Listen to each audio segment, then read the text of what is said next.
Good evening, everyone. A very warm welcome to this Charity Trustees meeting, Mid-Sussex District Council. Firstly, I'd like to thank you all for coming, and I'd like to thank the Trinity Methodist Church for being the host location once again.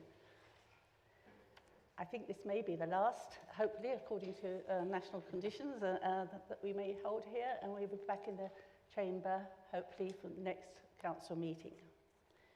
So, moving on, I'd like to advise members that the meeting is being live streamed and officers will be bringing a microphone to each speaker. Everyone should allow a moment for the microphone to get to them before speaking. The live stream will continue through to the council meeting, so members are to remain in place and quiet in between each meeting. Thank you. I'm now going to read the fire evacuation information. The building is protected by a fire alarm system with siren sounders and flashing lights in some rooms. On hearing the evacuation alarm, leave the building by the nearest marked exit route. Fire exits are to my left and right, and at the back of this room through the main entrance to the building. Please proceed to the assembly point situated within the car park and only take valuables immediately to hand. Anyone who requires assistance will be helped by the officers present after other people have left. Do not return to the building until it is safe to do so by the senior fire brigade officer attending or church representative in the case of a false alarm. Smoking or any naked flame is not permitted in the building. Filming from the public seating area is permitted, but members must refrain from filming so as not to distract the meeting. Mobile phones must be switched to silent. Thank you. I'm moving on to item 1 of the agenda to confirm as a correct record the minutes of the meeting held on 3rd of November 2021, pages 3 to 4. Have I got any queries from members? If so, please raise your hand. I see none, and so therefore I invite members to agree the minutes by show of hands, please. Okay, majority, Chairman. Thank you. I now move on to item 2, to receive declarations of interest from members in respect of any matter on the agenda. Members who wish to declare an interest, please raise their hand.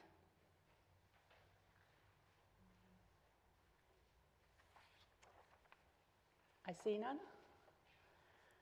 Moving on to item 3, to consider any items that the chairman of the Charity Trustees agrees to take as urgent business. I have none. So I'm moving on now to item 4, the Beechhurst Gardens Charitable Trust, Haywards Heath, West Sussex, charity number 305202. Proposed landlord's consent, licence to alter exterior furniture, lighting, signage and exterior decoration at Beechhurst Gardens Restaurant Complex, the Harvester. I'm going to invite the Head of Regulatory Services, Tom Clark, to speak. Thank you, Chairman. This relates entirely to the restaurant at Beechhurst. Members who have been there will know that the outside area could do with improvement, and one of the elements of this is to improve that outside area, the investment. The other element is a reflection of the period when the restaurant was closed, along with a lot of other properties where the council was the landlord. A rent concession has been made of 1/4 of the rent, and I can confirm that they've paid the other 3/4 of the rent, so they're up to speed on that. So those are the 2 recommendations before you tonight, which you will find at page 8. Thank you. Have I got any member wishes to ask a question or make a comment? The microphone is coming to you. Thank you, Chairman. I've visited Beechhurst Gardens on many occasions and agree that the Harvester external seating and dining area arrangements need a redesign. Referring to paragraph 3.1, are the tenants proposing to install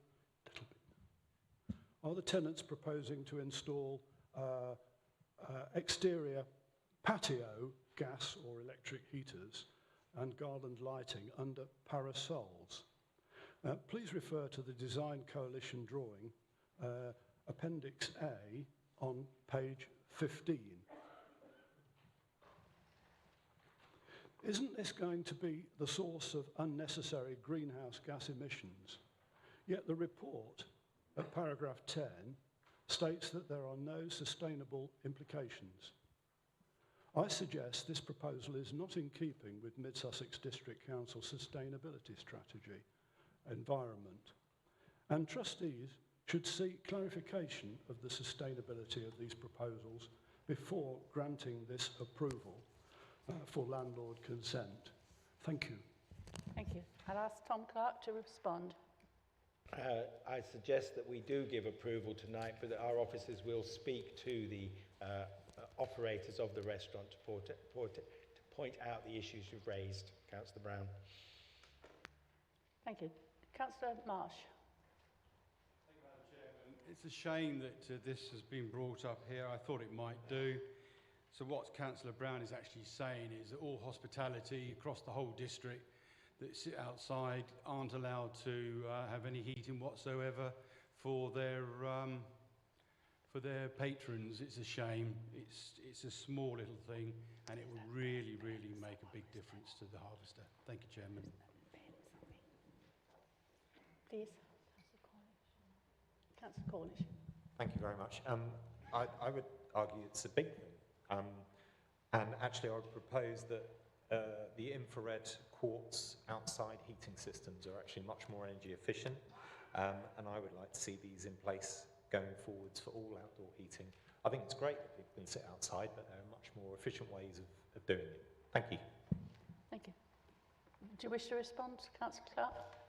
Sorry, it's not Councillor. Tom Well, Clark. I think the suggestion from Councillor Cornish we can certainly pass on. Thank you. If I have no other speakers, I shall move the item from the chair. I'm going to state the recommendations being voted on for the benefit of members, viewers and listeners. The recommendations on page 8. The charity trustees are recommended to 1. Grant consent to alter the external seating area, signage and redecoration. 2. Note that it has been agreed to grant a rent concession equal to 1/4 of the annual rent for the lockdown period. Please may I ask members that are in agreement to raise their hands.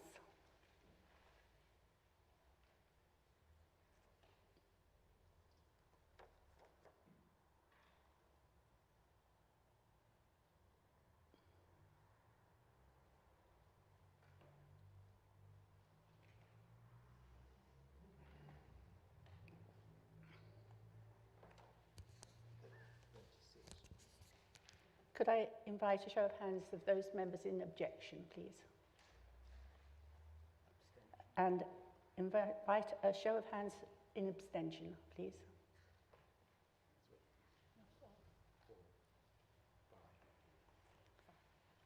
5. So ask the legal officer and announce the result. It's carried. 36 in favour and 5 abstentions, Chairman. Thank you. I'd like now to conclude the meeting, stating that it is 6:55, and I would ask members to remain in place because the next meeting, our main council meeting, will start at 7 p.m. Thank you.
Good evening, members. Before proceeding to the agenda, as this is the first full council meeting of the new year, I would like to wish you and your families a very healthy and happy 2022. I'm going to start item 1 with the opening prayer, and I'd like to ask the Vice Chairman to read the prayer. Thank you. O Lord, grant us courage to strive for what is right and good, courtesy to listen to those of different opinion, strengthen us through difficulties and pressures, and guide us in our hour of deliberation, so that we may act in the interest of all of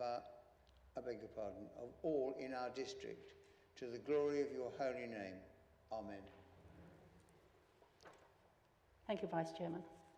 I'm moving on to item 2, to receive questions from members of the public pursuant to Council Procedure Rule 9. I have none. Moving on to item 3, to confirm the minutes of the meeting of Council held on the 8th of December 2021, pages 5 to 8 of your notes.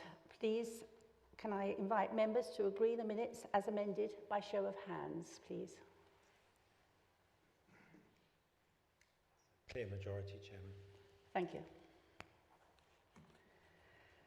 Moving to item 4, I will receive declarations of interest from members in respect of any matter on the agenda. If any members wishes to raise their hand to indicate. Thank you, Chairman. In respect to the item on the Code of Conduct, I'd like to declare I'm the Chairman of Standards at West Sussex County Council. Thank you. Noted. Councillor Gibson. Thank you, Chairman. In respect of the same item, I'm a member of the County Standards Committee. Thank you. Thank you. Noted. No one else? Fine. Thank you very much. We're moving on now to item 5, to consider any items that the Chairman of the Council agrees to take as urgent business. I have none.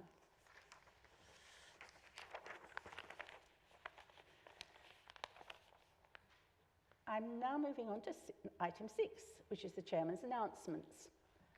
It has come to my attention that some members find it difficult to know how to address me. I should have really addressed this point at the outset of my term in office. So could I just say I'm very happy just to be called Chairman. So if that would, we could note that, and then nobody will be not knowing or apologising to me if they've incorrectly addressed me. So we are just going for Chairman. Thank you on that point. You can see the recent engagements of the Chairman and Vice Chairman. We had a very pleasant civic service in East Grinstead, and it was in this church, and I'd like to thank the Methodist Church again for hosting and for the very kind donations that were made by everyone who was present, and which went towards my own charity here as Chairman, the Kangaroos charity in Burgess Hill. And the people from Burgess Hill came and they did a video and they showed what was going on, and they're actually going to hopefully expand into East Grinstead where they don't currently offer their services. So it was very relevant that we had it here. And I'd like to thank the people of Kangaroo who run the charity for coming and presenting to us. Also, my Vice Chairman attended the Royal British Legion Annual Conference. Thank you. So I'm going to move on now to item 7, which is pages 19 to 22 on your agenda. The Political Balance, Section 15, Local Government and the Housing Act 1989. The Local Government, Committees and Political Groups, Regulations 1990.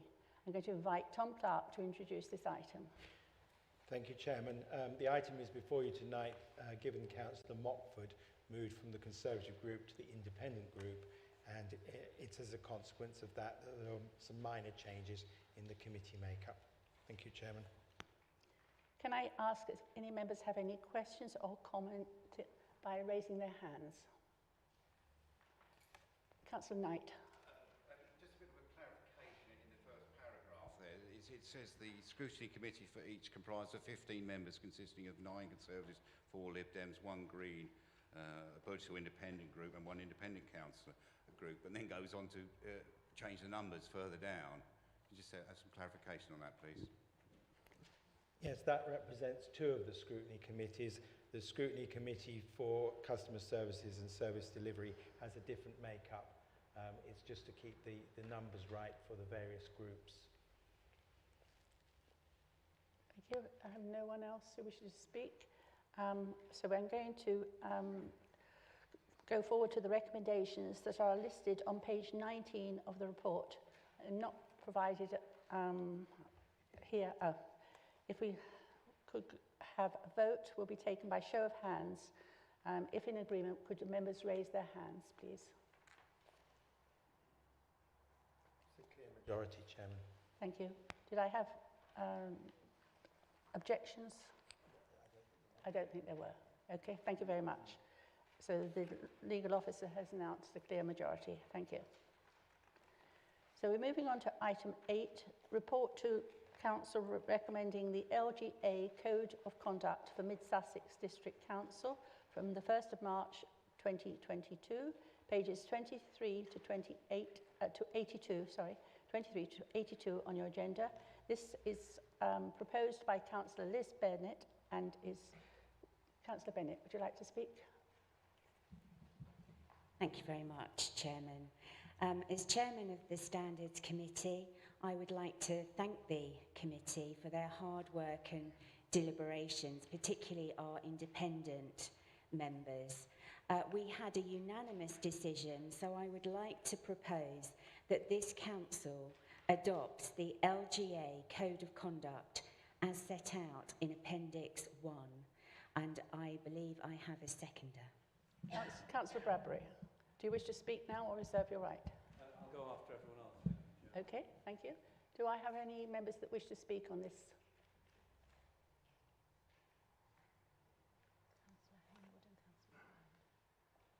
Councillor Henwood. Who's the other chair? Councillor Laban. Oh, yes. Thank you, Chairman. Particularly in reference to page 42 under the conduct of councillors, I have a question. I wonder how you can differentiate the response, particularly in social media, the response from a councillor, and differentiate it from the response as a private individual if they are the same person. Thank you. It depends on the circumstances of the case, but if members do wish to have a private social media, they should use a private account and use their council social media quite separate from that, and that would help them in differentiating between the two roles. Thank you. Councillor Band. Thank you, Chairman. I urge all members to actually support this document because I think it's an outstanding piece of work, and it's something that we all abide by in our daily lives. So that's all I've got to say. Thank you very much. Thank you.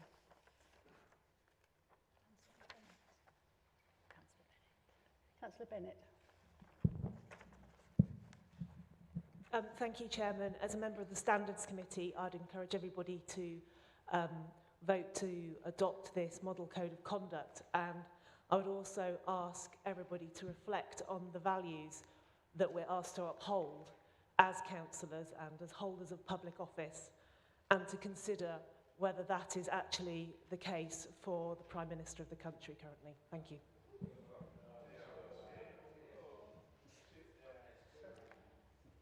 Councillor Bradbury, apologise, I think we have... another one here.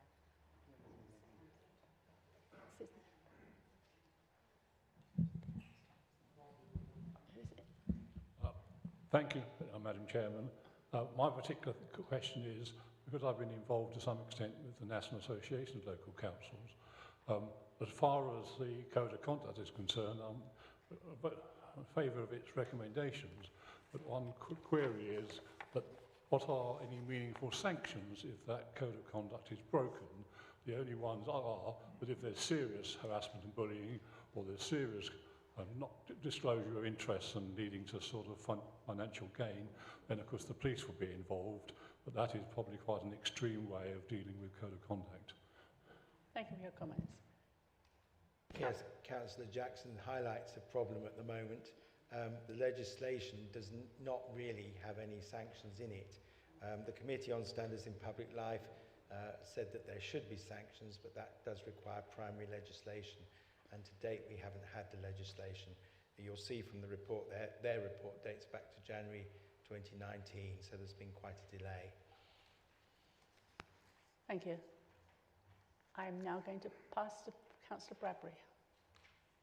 Thank you very much, Chairman, and thanks to everyone for their comments of support.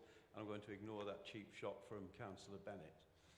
I think this is an important document. It does reflect, you know, what's expected of colleagues in terms of upholding the 7 Nolan principles, which are important. I think one of the benefits of adopting this code of conduct is that it will have the benefit, hopefully, that other councils, the West Sussex County Council certainly is adopting this code of conduct, and we hope that our parish and town councils will do the same. That's quite important because I think if you're a member of the public, it's confusing if 2 councils that govern in your area have differing standards or codes of conduct, and so to have a common one I think is very helpful. I actually agree with the comments made by Councillor Jackson in respect of sanctions. They're insufficient at the moment. There really should be a better range of options with that. And of course our own Standards Committee did, in commenting on on various times that we've commented on the Code of Conduct, have recommended that the government should consider such options. So we would obviously support that.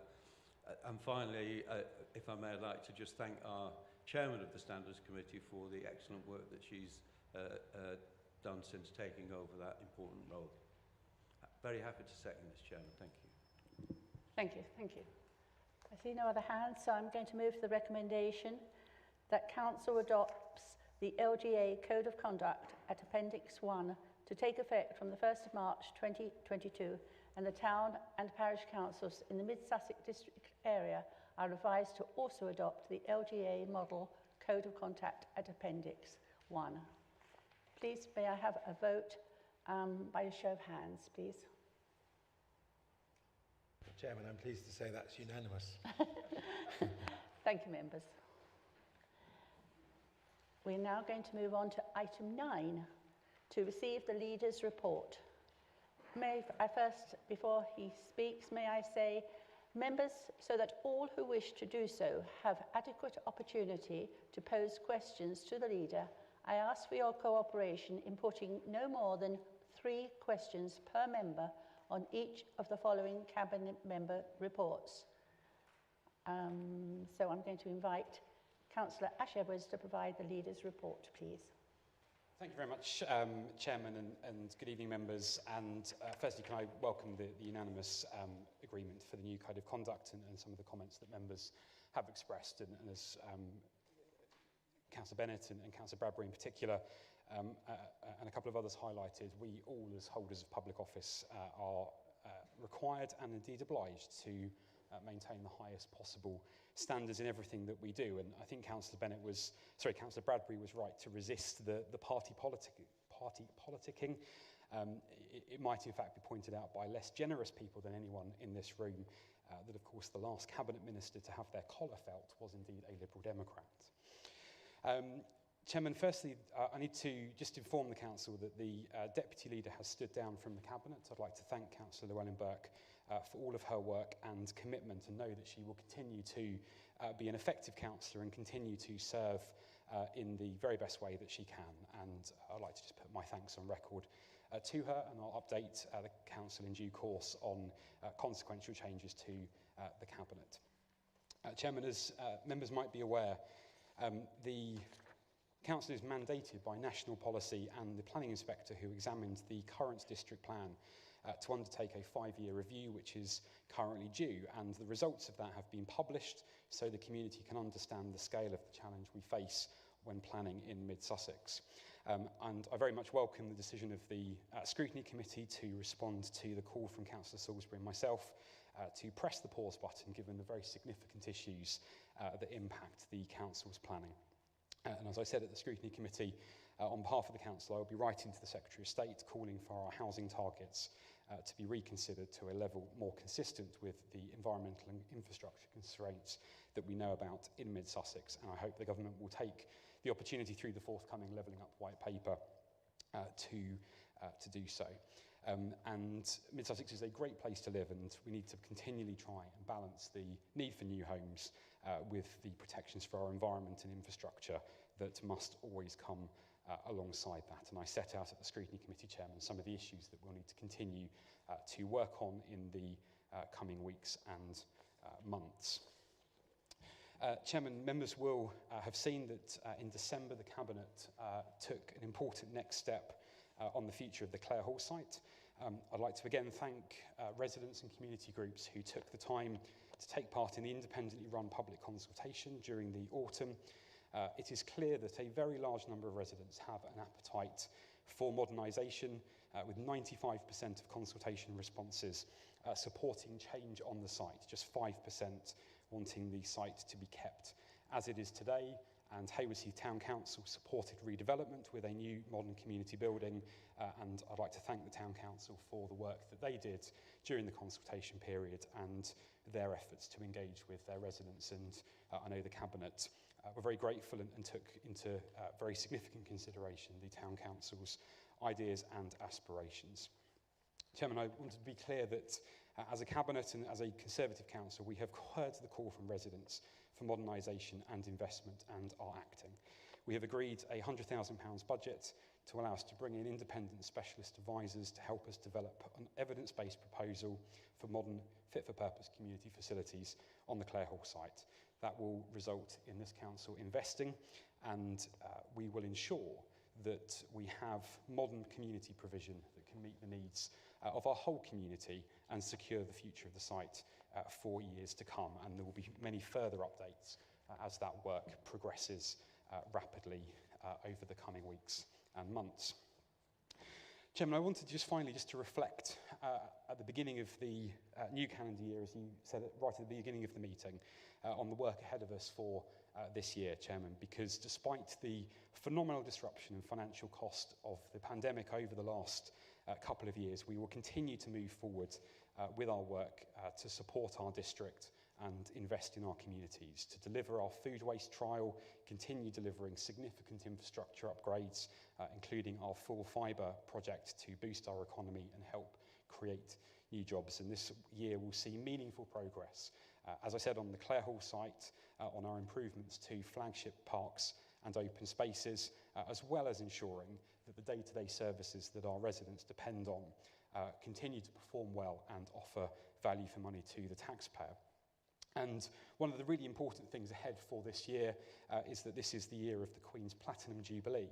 And I know that particularly after the difficult time that we've all had as a country over the last couple of years, people across our communities will want to use this as an opportunity to unite, to focus on what makes our country great and to pay tribute to Her Majesty's long public service. And this council will be acting to ensure that we support our communities to do so, both in terms of taking part in the Queen's Green Canopy project, as well as making grants available to our communities to support local initiatives to bring people together and celebrate. And Councillor Belsey and Councillor Webster will be saying more about both of those things in their report. But I think it's really important that we use this as an opportunity to support our communities, to celebrate and pay tribute. As I said, Chairman, happy to take any questions. Councillor Eggleston.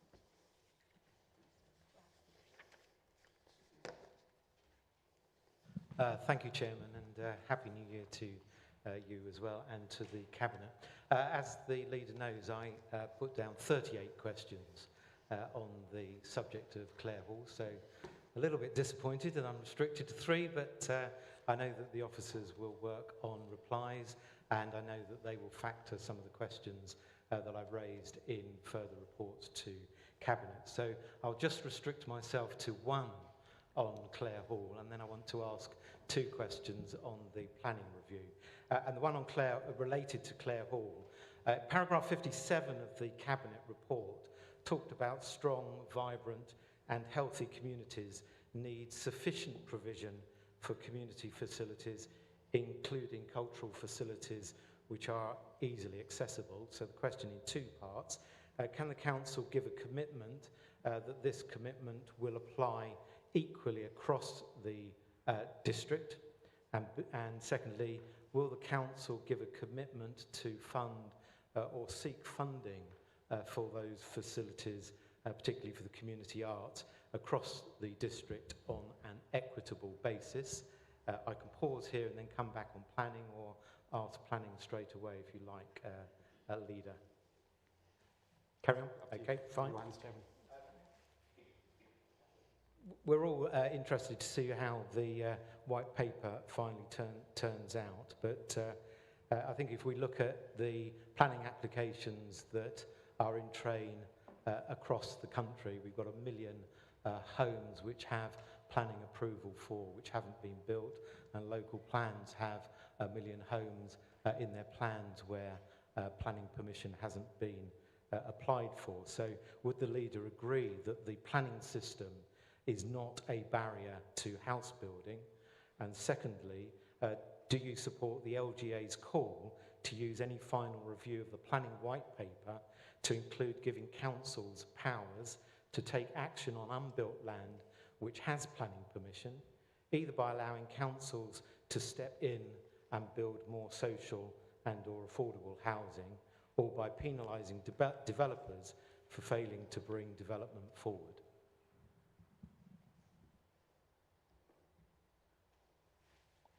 Councillor Leader. Thank you very much, Chairman, and thank Councillor Eggleston for those questions and for summarising them into the way that he has it. I think we probably all would agree that probably 38 questions is something we can best assist with in writing. But I'll do my very best with the ones we've got in front of us now, Chairman. In respect of Clare Hall, Councillor Eggleston's questions are about provision right across the district, and we need to be really clear about what that means in practice, because this council has a very good track record of ensuring that we support community provision across the district. In fact, there are more community buildings in train to be opened in Burgess Hill than any other part of the district, as part of the new developments in the east of the town, as part of the Northern Arc, and the council will continue to work on those kinds of proposals where appropriate. But ultimately, when we're talking about Clare Hall, this is a site that the council owns, that the council is responsible for, and we need to make sure that we are doing the very best we can on the sites that we own.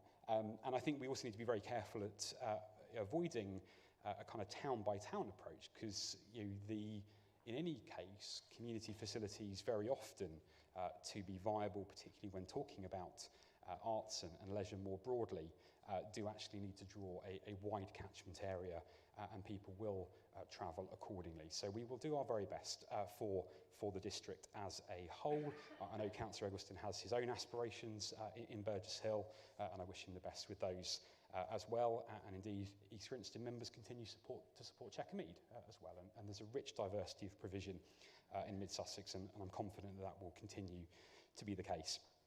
In respect to the questions on the district plan, I think it is fair to say that the planning system isn't a barrier to new homes. I don't think there'd be much disagreement in this room about this. This council has done our bit in terms of making sure we have a plan, making sure that we're delivering on the housing need that we have in our district, which ultimately, let's not forget, is about real people in our communities having a roof over their head and a community to live in and somewhere to call home.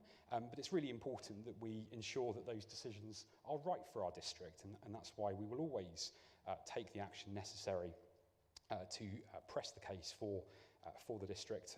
Ultimately, we have to live within the system that is set, but we will always do our very best to act in the district's interest and balance those challenges that I talked about in terms of the need for new homes for local people, as well as the environmental and infrastructure challenges that come with that. In terms of unbuilt homes and those sorts of issues that Councillor Eggleston referred to, I've always been really consistent in my view, which is that developers come to sit and argue with their barristers at planning inquiries and tell us about the need for new housing, about their ability to deliver on that site, and they need to honour those commitments that they make when they sit in front of a planning inspector. It is completely unacceptable that developers talk about the housing need, talk about the ability of their site to deliver, and then don't make good progress. And this council continually works with developers to try and facilitate and support the delivery of sites that have been approved and have been agreed through the proper process, because there is no good. You cannot live in a planning permission.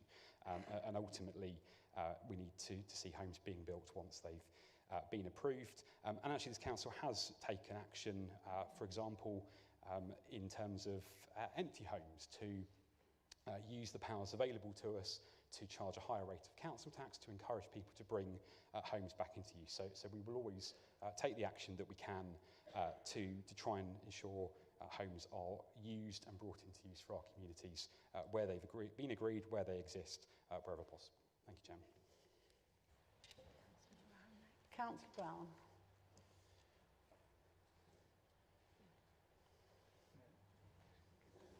Thank you, Chairman.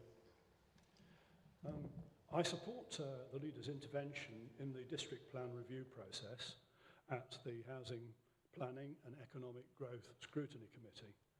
As I understand it, I'm not sure exactly from what you said there, but you were writing to the Secretary of State, or the Scrutiny Committee are writing, perhaps you clarify that, asking for the housing number targets to be reset. Question how unmet need from adjacent local authorities should be managed, and addressing the water neutrality issue that's arising, I suspect, from the South East Water Resources Report updated in February 2021. Housing targets are unfairly biased, in my opinion, towards building in Sussex, fueling inequality by depriving young people and families of decent homes at affordable prices. This excessive building is not reducing house prices either, as we see by reading the Strategic Housing Market Assessment, October 2021. Your intervention frustrated the Scrutiny Committee for Housing Planning and Economic Growth, who abandoned any attempt to scrutinise 226 pages of the district plan review with 46 supporting documents. I hadn't had time to fully consider it anyway in the week since the publication of the agenda, in spite of spending hours of study on the documents. Noting that there's been no opportunity to scrutinise any emergency district plan content emerging, and no scrutiny meeting has been called since January the 20th, 2021, and no work programmes have been debated or agreed by the committee. So my first question, I only have two. What strategic input has been exerted by you as leader and cabinet members on the emerging district plan over the last year, and why did it take you so long to make this intervention? Thank you. Councillor Ashebris, did you wish to ask the second question so that you could respond to both, or would you prefer to? Chairman, sorry, I thought those were the questions. Yeah. You've asked both the questions you wish to raise. I'm so sorry to confuse you, Chairman. There were two questions. There were two questions. Rolled into one there. Thank you. Thank you. There are a few points there. So first, just to clarify, I will be writing to the Secretary of State, and I'm sure that letter is shared with members in the usual way in due course. In terms of the kind of broader points that Councillor Brown made, as I said at the outset, the Council is required by both policy DP4 of the district plan, which was inserted, imposed on us by the planning inspector who considered the current district plan, and indeed now by national policy, and the NPPF kind of followed that development. The Council is required to undertake a 5-year review of the plan. That's what's happened. Our planning officers have done that work, and it's been published. I actually believe in transparency and the community being able to see that work, and that's why the information has been published. And it's then for us as members to respond to that work and to consider the next steps, which is what the portfolio holder and I kind of referred to at the Scrutiny committee. And it's really important that members, and I think the workshop that was held touched on this, are really clear about that requirement, because no one has woken up one day and said, oh, why don't we review the plan? It is a requirement that all councils are now subject to do a 5-year review of local plans. Thanks, Chairman. I believe we've got Councillor Gibson. Had you raised your hand? Thank you, Madam Chairman. The leader set out a very good list of activities that he's going to embark on this year. I praise him for that. He didn't mention addressing the issue of the deficit in the budget, which runs in future years. And will he be working on that in order to make sure that the draw on general reserves is as small as possible? Thank you. Thank you, Chairman. Yes, and I didn't draw on it significantly because obviously it's been through the Scrutiny Committee and we'll be debating it at our next council meeting. But Councillor Gibson is right that we need to continue to be very focused on the financial position. It is not sustainable indefinitely to continue to draw on reserves, but as we come out of the pandemic and restrictions finish, we will see our budget beginning to improve, and we're very committed to ensure that we do the work on all the issues that we're aware of to try and improve that position. But ultimately, as members, we will need to continue to make decisions that get the budget back into balance, whilst also protecting our ability as a council to do all the things we want to do in our communities in terms of the services that our residents depend on and the investment in our communities that people want to see. I'm trying to go through these in the order that they've been noted. Councillor Knight. Thank you, Chairman. I have a question in relation to Clare Hall.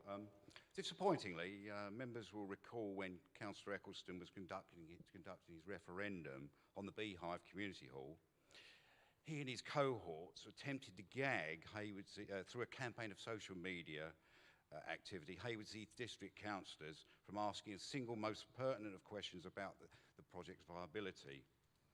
Taking things into account now, perhaps we are right at that time to ask these questions. Well, now we find not only Councillor Eccleston from Burgess Hill continually commenting on Clare Hall in Haywards Heath, but submitting 38 questions. Members and Burgess Hill residents need to question his purpose. Whilst I fully support community halls, we have seen delivery of 3 brand new ones in the location of Burgess Hill, particularly Kema Brick and Tile and Kingsway, with a further 2 on the way in the Northern Arc being aligned with neighbourhood centres.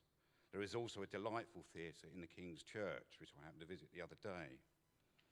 He alludes to it to himself in these questions, and the taxpaying public in Burgess Hill are asking, rightly so, do we need another one?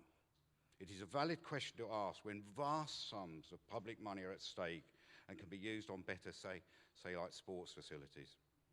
By the way, I wish to congratulate Councillor Sam Smith delivering the Patang in Burgess Hill. Well done. Clare Hall, from the public's recent feedback, is much more about an entertainment centre than just a community centre. Economies of scale and viability are key questions, and we know from experience small venues do not necessarily pay or even attract the acts a growing mid-Sussex residents so richly deserves. Councillor Eccleston implies in his submitted question that the projects and the assets be shared equally among the towns. Does he seriously think the site? Does he? I'm just coming to the question, man. Just coming to the.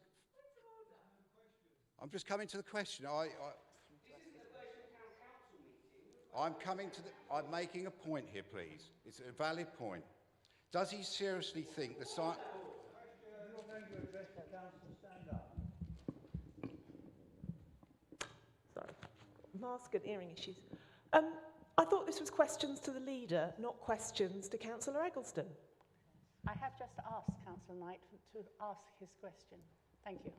Thank you, Madam Chairman. I'm just trying to put everything in context like Councillor Brown and everybody else has. Thank you, please. Thank you.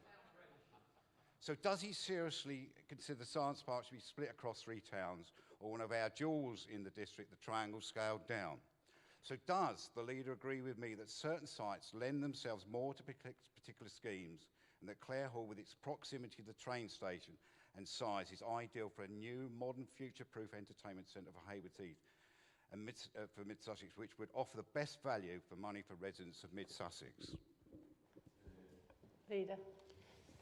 Thanks, Chairman. Councillor Knight makes some good points there, and he's absolutely right to highlight the very tireless and successful work that Councillor Smith does in Burgess Hill. And I think it's quite wrong for members to jeer that. Councillor Smith is one of the hardest working councillors in this council, and I think it was quite wrong for people to react in that way.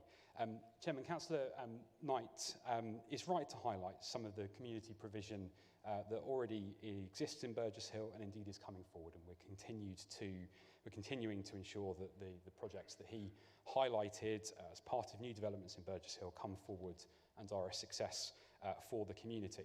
And I think he makes a good point in relation to the Clare Hall site, and I think it's really important that we focus as a council on the site that we own to ensure that we do something really good for the whole district and for the whole of our community, and that's the mandate we have from the public consultation, and that's the work that this council will do. Thank you, Chairman. Thank you. Councillor Gibson. You fine? Thank you very much. Councillor Jackson. Councillor Jackson's next on the list, please. Thank you, Madam Chairman. As ward member for Hurstpere Point and Downs, and in particular including Sayers Common, together with my adjacent ward member involving the village of Albourne, the district plan is actually proposing in its review of putting something like 3,000 houses in that particular area. Now, I welcome that there are polls in the review by the Scrutiny Committee of the plan, and also waiting for perhaps the results of the government white paper, and the letter's been sent to the Secretary of State. What sort of polls are we looking for? We know how long it takes for the government to make its plans and white papers. It may well be some considerable time. So the first question is, how long are we planning for that pause to be? The second is, if we're thinking about something like 3,000 dwellings plus another 1,000 in Anstey, in that part of West Mid-Sussex, there's going to be enormous transport requirement. What sort of discussions have you had with West Sussex County Council and their transport plan and the Highways Authority to provide sufficient road links to the main road network and also access to the main railway stations at Sussex and Wivelsfield and Burgess Hill? Thank you. Leader. Thanks very much, Chairman. Thank you, Councillor Jackson, for those questions. In terms of a sort of timescale for reports, I think it's quite hard to quantify because by its very nature, some of the issues that I highlighted in what I said to the Scrutiny Committee are hard to put a definitive timescale on. In terms of what might come out of government, there's no definitive timescale for when the white paper might come forward, and of course we'll have to see what the Secretary of State says in response to the letter.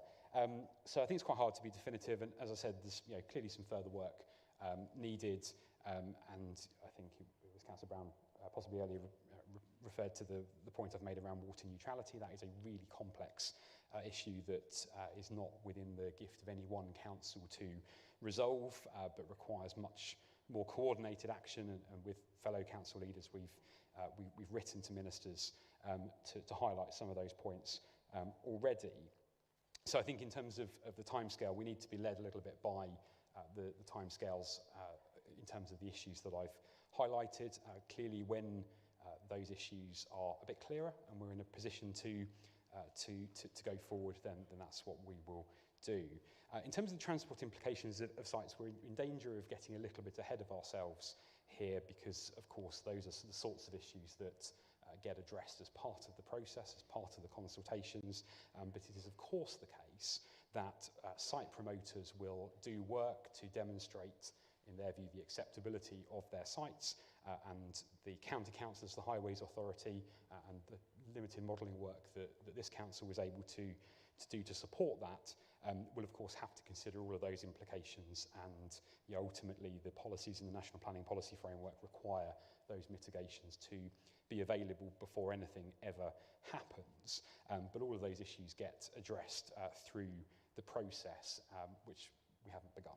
So Chairman, it's a little bit premature to raise those, but Councillor Jackson's right to highlight the challenges that exist in many parts of our district. And you know, here in East Grinstead, members are very familiar with many of those transport implications, and that's why we have always sought to deliver the maximum possible infrastructure for new development. And he'll know, members more generally will know, Chairman, that as part of the Northern Arc, for example, we've secured millions of pounds of investment to improve transport infrastructure, the dualling of the A2300 corridor, as well as the Sustainable Transport Placing Connectivity Programme, to ensure that as far as possible, those improvements come alongside development. Thanks, Chairman.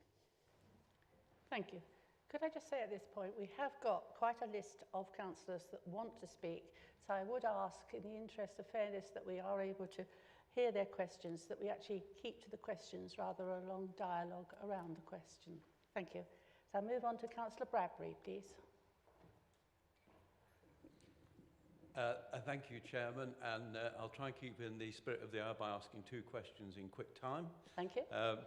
So the first one is in regard to the comments made by Councillor Eggleston earlier, which I couldn't help but felt we're trying to once again tell this council to, should it not be doing something that it's already doing in respect of leisure provision. And therefore I wonder, in the spirit of that, if I could ask the leader to invite Councillor Eggleston to visit the new facility at Anstey that's recently been opened, which is, I have to say, is a marvellous facility, on which I personally have helped to raise quite a lot of the money, and which this council has supported both financially and in governance terms as well. And then the second question is in respect of the pause of the district plan, which I fully support, and I'm happy to offer my complete support to the leader and the cabinet in their correspondence to the government on the matter. Can I ask him, though, how the opposition parties, the Liberal Democrats and the Greens, could help in regard of any such correspondence, given, of course, that the Conservative Party national housing policy is 300,000 houses per year, but I believe both of those parties have significantly higher, more ambitious targets, and therefore I just wonder how that plays out in respect of the comments from Councillor Jackson, and if he's not having those houses in his area, where else in the district would he like them to go? Leader. Chairman, well, welcome Councillor Bradbury's comments, and I think that all members would very much benefit from a visit to Anstey Village Centre. It is a fantastic new development there, replacing, I think it's a kind of World War era facility, World War I era facility that was there, and it's quite right that we continue to listen to that call from communities for modernisation and change, and Councillor Bradbury himself played a leading role in bringing that about at Anstey, and it is a great provision that everyone could welcome for a visit. And actually, I think it's important to point out really significant benefits of that provision in terms of the opportunities that have been created at the cricket club, the ability of the ladies' team to have better facilities, for example. I think that's a really good example of how we've worked with communities in that way. I welcome Councillor Bradbury's support for the pause and his comments, and I think he makes a very fair point in relation to opposition parties, and he's right to highlight that issue, and to be absolutely clear, the Liberal Democrat National Party policy is to build 360,000 houses per year, a very significant uplift on the government's position, and you know, to be really honest, people who have that position as a national policy need to be honest with people about what that would mean in mid-Sussex, because it means several thousand more houses over and above anything that we might have to consider from government policy. And I think it's wrong for people to go around distancing themselves from planning policies when their party would actually increase the numbers, not reduce them, Chairman. Councillor Eggleston, may I ask, have you got a question? Well, Chairman, my name's been mentioned so many times tonight that I'm beginning to think that we've fast forward to May 2023 when the Conservative councillors are forming the opposition. But I do firstly need to make a personal statement under standing orders, because a certain councillor had made a number of comments about my role in Burgess Hill as leader of Burgess Hill Town Council, and I do think it is important that we correct the record here, because I can't leave some of the things that he said, which are factually incorrect, uncorrected. So with your permission, I'd like to do that. Could do it as briefly as possible. As briefly as I can. Firstly, on the beehive, he refers to gagging. What I, as leader of the council, took objection to was members on other authorities outside of Burgess Hill actively campaigning against the town council's proposal to raise a £4.8 million loan from the PWLB, which was massively supported by Burgess Hill residents. That's all I objected to.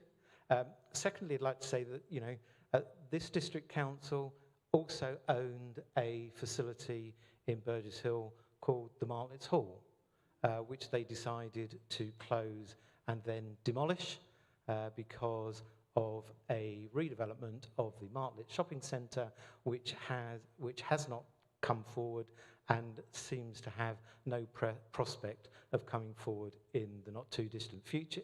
In the future, which is why Burgess Hill Town Council, both the previous administration, which the Liberal Democrats didn't control, but the Conservative administration wanted to see developed, and we are moving forward with that plan. I'd just like to point out, and this... Be brief. I am being brief. I'd just like to point out that there is a major difference between a community centre with a performing arts facility in it compared to a community hall. And it's very important that the District Council bears that in mind. So that's on that. On the national housing targets, let me just say the figures again. There are homes with planning permission at 1 million. Local plans have another 1 million homes in them. CPRE says 1.2 million homes can be built on brownfield land. If you net off those that already have planning permission on them, there are 2.694 million homes that could be built, which is equivalent to a 7-year land supply if you built 380,000 homes per year. These are national targets, Leader. These are not local targets. The important thing is that locally we build homes that meet community need. We don't build homes that meet the needs of speculators. Thank you, Councillor Eggleston. Councillor Eves.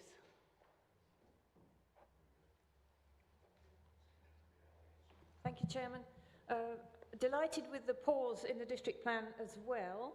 And I'm glad to hear the leader mention empty homes, which are a very important part of Green Party policy.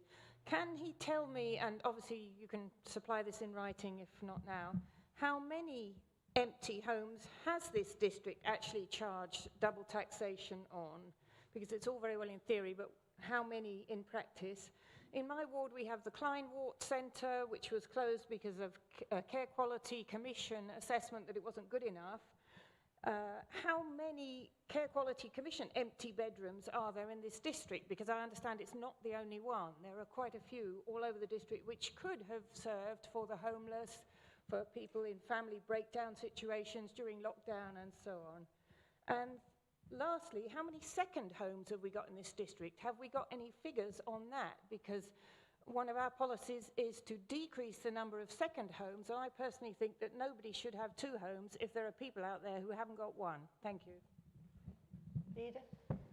Thank you very much, Chairman. I feel we might be slightly straying into a general debate here rather than questions on my report, but I will take your lead, Chairman. I hear what Councillor Eggleston says. I think in terms of May 2023, he can dream on. But I also need to correct the record, actually, Chairman, and just to follow Councillor Eggleston's points, because I incorrectly said that the Liberal Democrats' policy was 360,000 new houses built every year, and Councillor Eggleston quite correctly reminded us that it's actually 380,000 every year, so it's about a quarter uplift on current government policy. And so let's be really clear that every greenfield that isn't in a local plan would be subject to a Liberal Democrat 25% uplift in housing targets.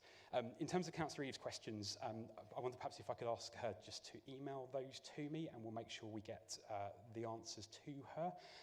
As a general point in relation to empty homes and second homes, the policy that's been in place now for some time, my recollection is we introduced it around 2013, round about that kind of time, is that we impose the maximum allowable council tax premium uplift. In some cases it's a doubling, in some cases it's a slightly different calculation, where there are long-term empty homes that aren't being brought back into use. Clearly, it's in no one's interests to penalise people where they're going through the process of bringing them back into use, or there's a difficult probate or something like that, but where empty homes are genuinely long-term empty, we have set the council tax doubling in premium as high as the legislation allows us to do.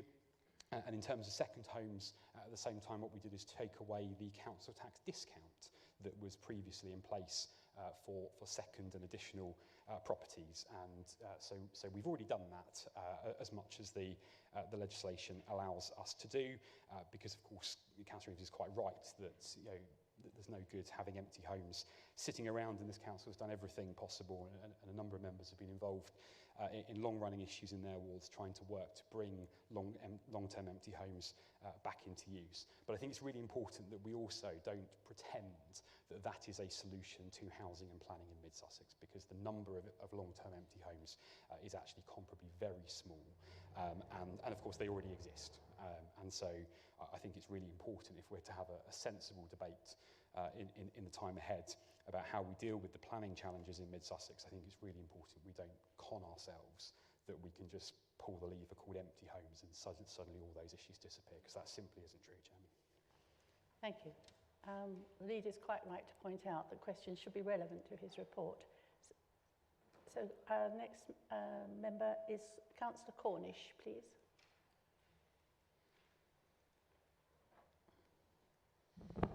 Thank you, Chairman. My question is relevant, hopefully. I realise that the Gatwick consultation is still obviously out there and still to be discussed further along the line. But my question was about how this affects the district plan, because, and correct me if I've missed it, but I couldn't quite see any connection or any contingency for that development happening, because I feel that it should be considered at later points possibly. But yeah, as I say, correct me if I'm wrong, but I think it needs some connection there. Yeah. Thanks, Chairman. Thank Councillor Cornish for his question. He's right to highlight that as an ongoing issue, and essentially both the Gatwick work and any other planning work that neighbouring authorities do kind of has to happen in tandem, really, using the kind of available information. Of course, at the moment, all we've got is a proposal from Gatwick. It doesn't have any greater status than that. Obviously, if it gets to the point of being in a public inquiry and gets to a level where Secretary of State makes a supportive decision, then clearly the kind of economic impacts of that will begin to feed into housing numbers and other policy considerations. But that's not where we are at the moment. And so with all these sorts of issues, you kind of have to make decisions based on the circumstances today. But Councillor Cornish is quite right, Chairman, that we need to be aware of it. And I think we've highlighted in discussion in previous meetings, the impact that a much larger Gatwick, similar size to Heathrow today, would have on the district, and clearly that would have an impact on housing issues as well, Chairman. Councillor Marsh.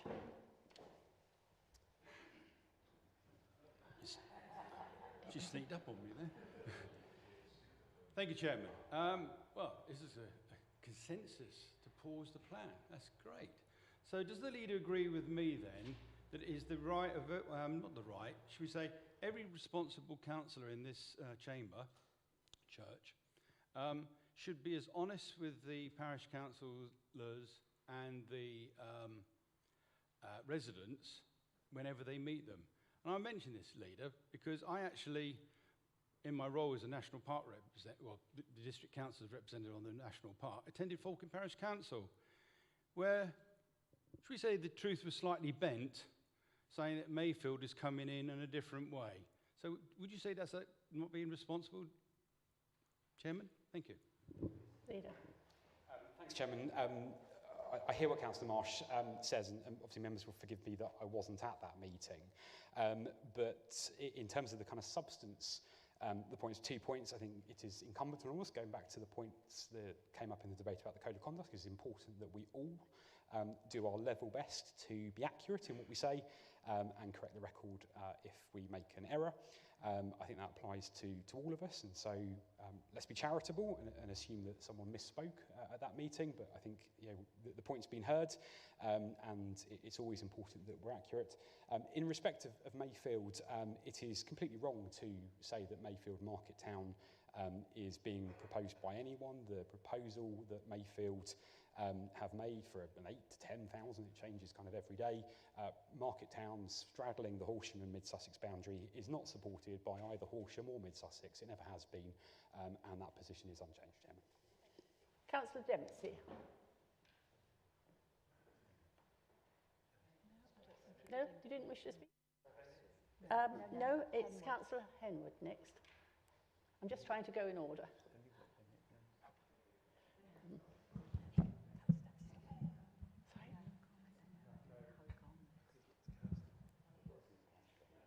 Councillor Henwood? No? Okay. Councillor Bennett then, please.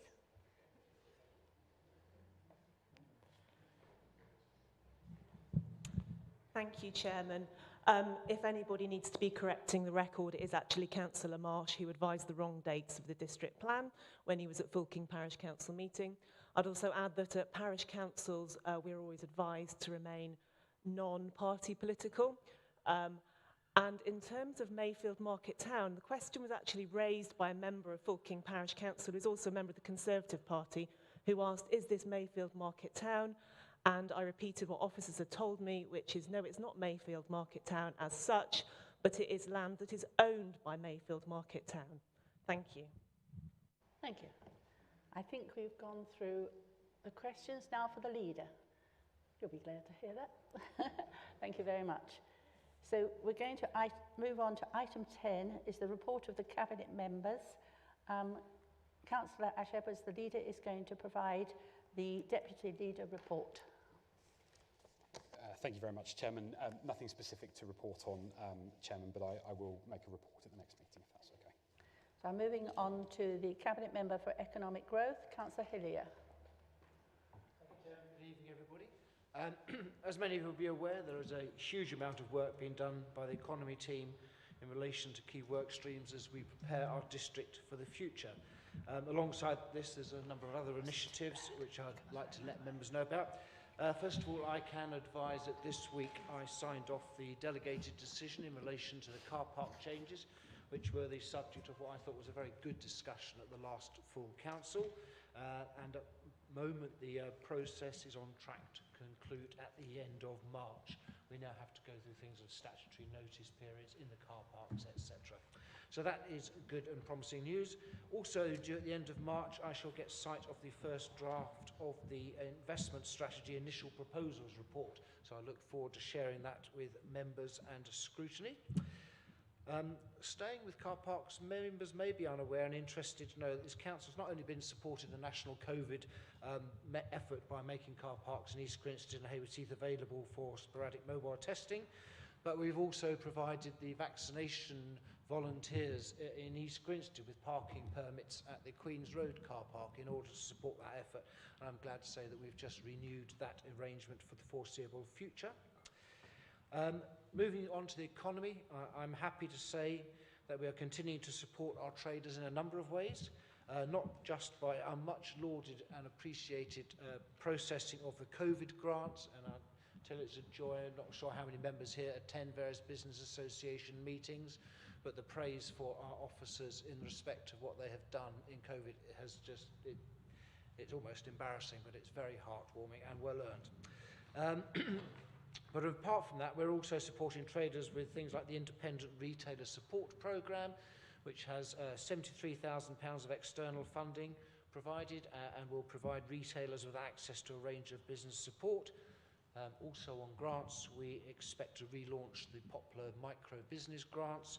That should happen in April, and more information will follow on that, and obviously we'll make it as easy as we can for you to share with businesses in your various wards across the district.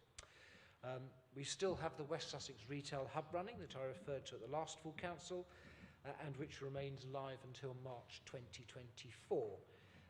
Also still running is the West Sussex Hot House programme, to which I believe 48 of our businesses have signed up, which it provides a range of free support, including things like mentoring.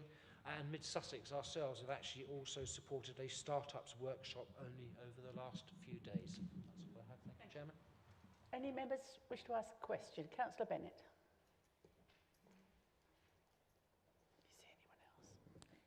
Thank you. Can I thank the Cabinet member? I know I emailed you asking if we could have the Queen's Road car park for the vaccination volunteers, and thank you very much for that.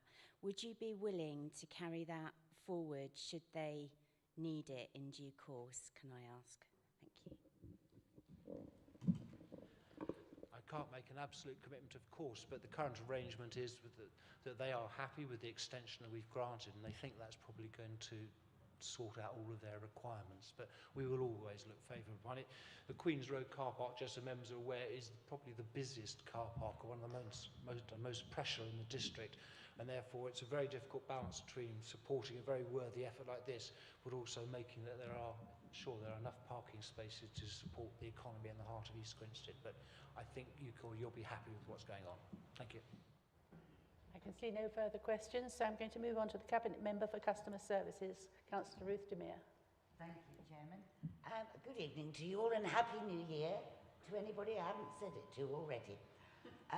Probably not quite so exciting as my colleagues, but I feel that our teams are important, if probably more important to a lot of our residents and our business. Anyway, as you're all aware, the government's given further support to businesses to combat Omicron.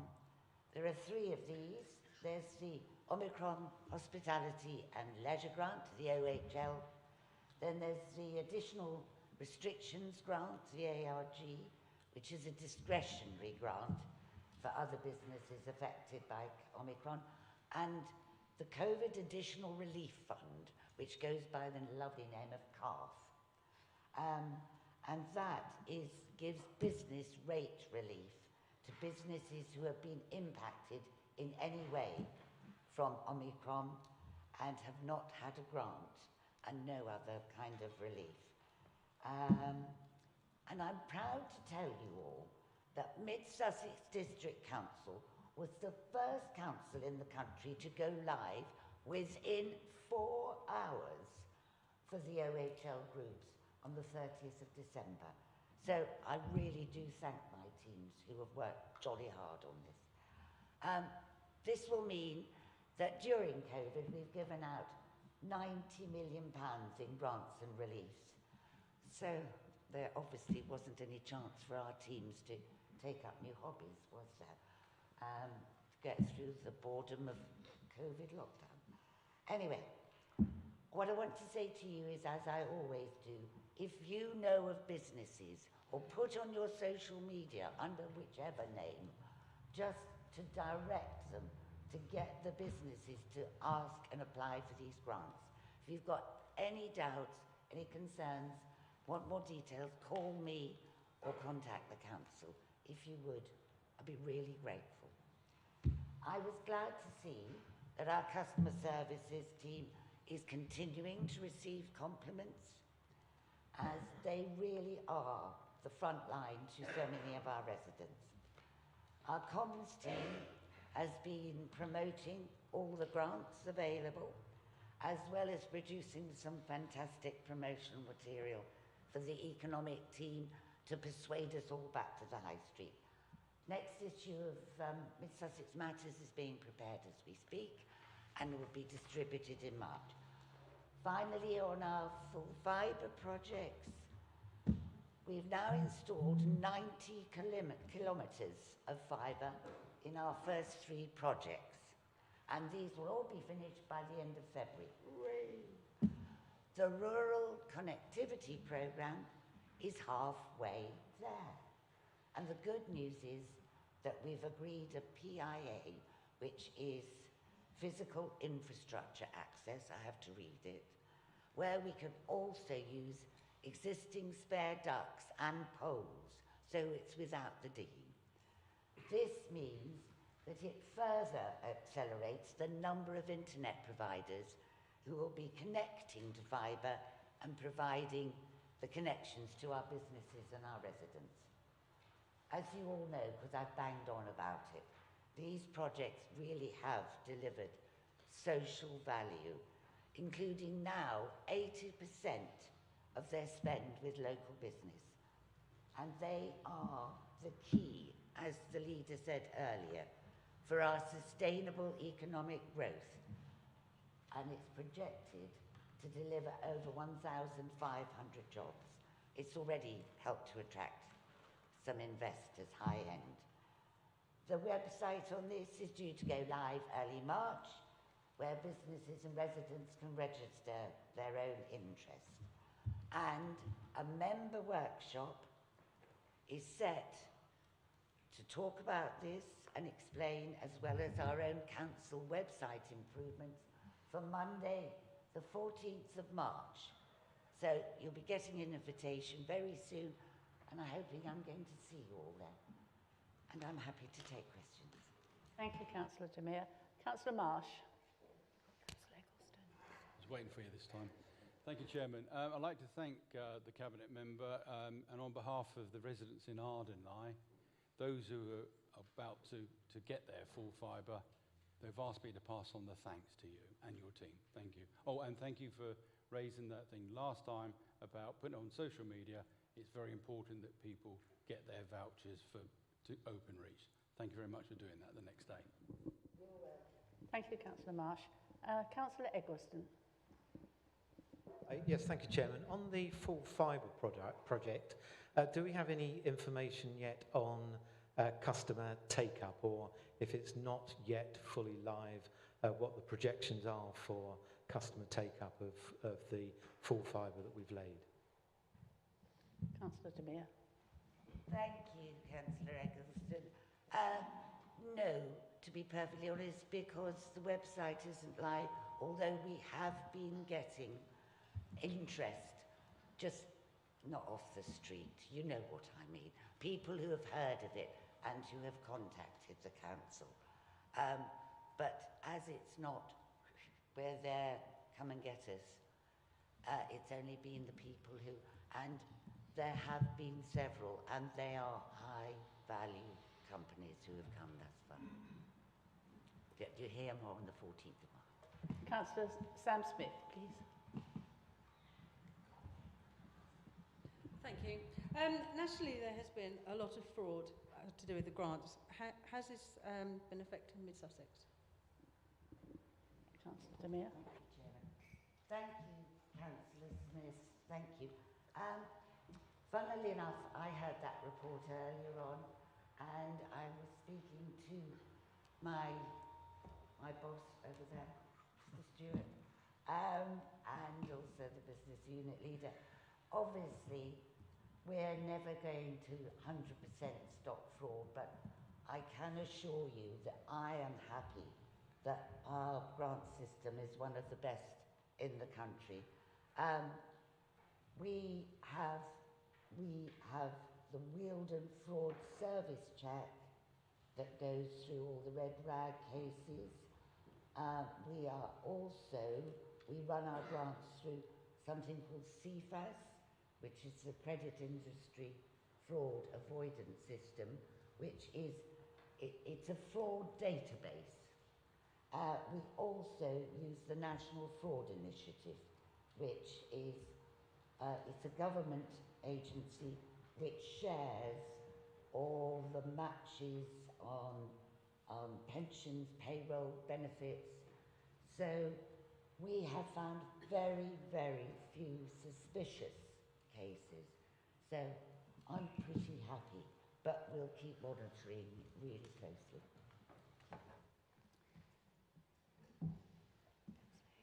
Councillor Hicks.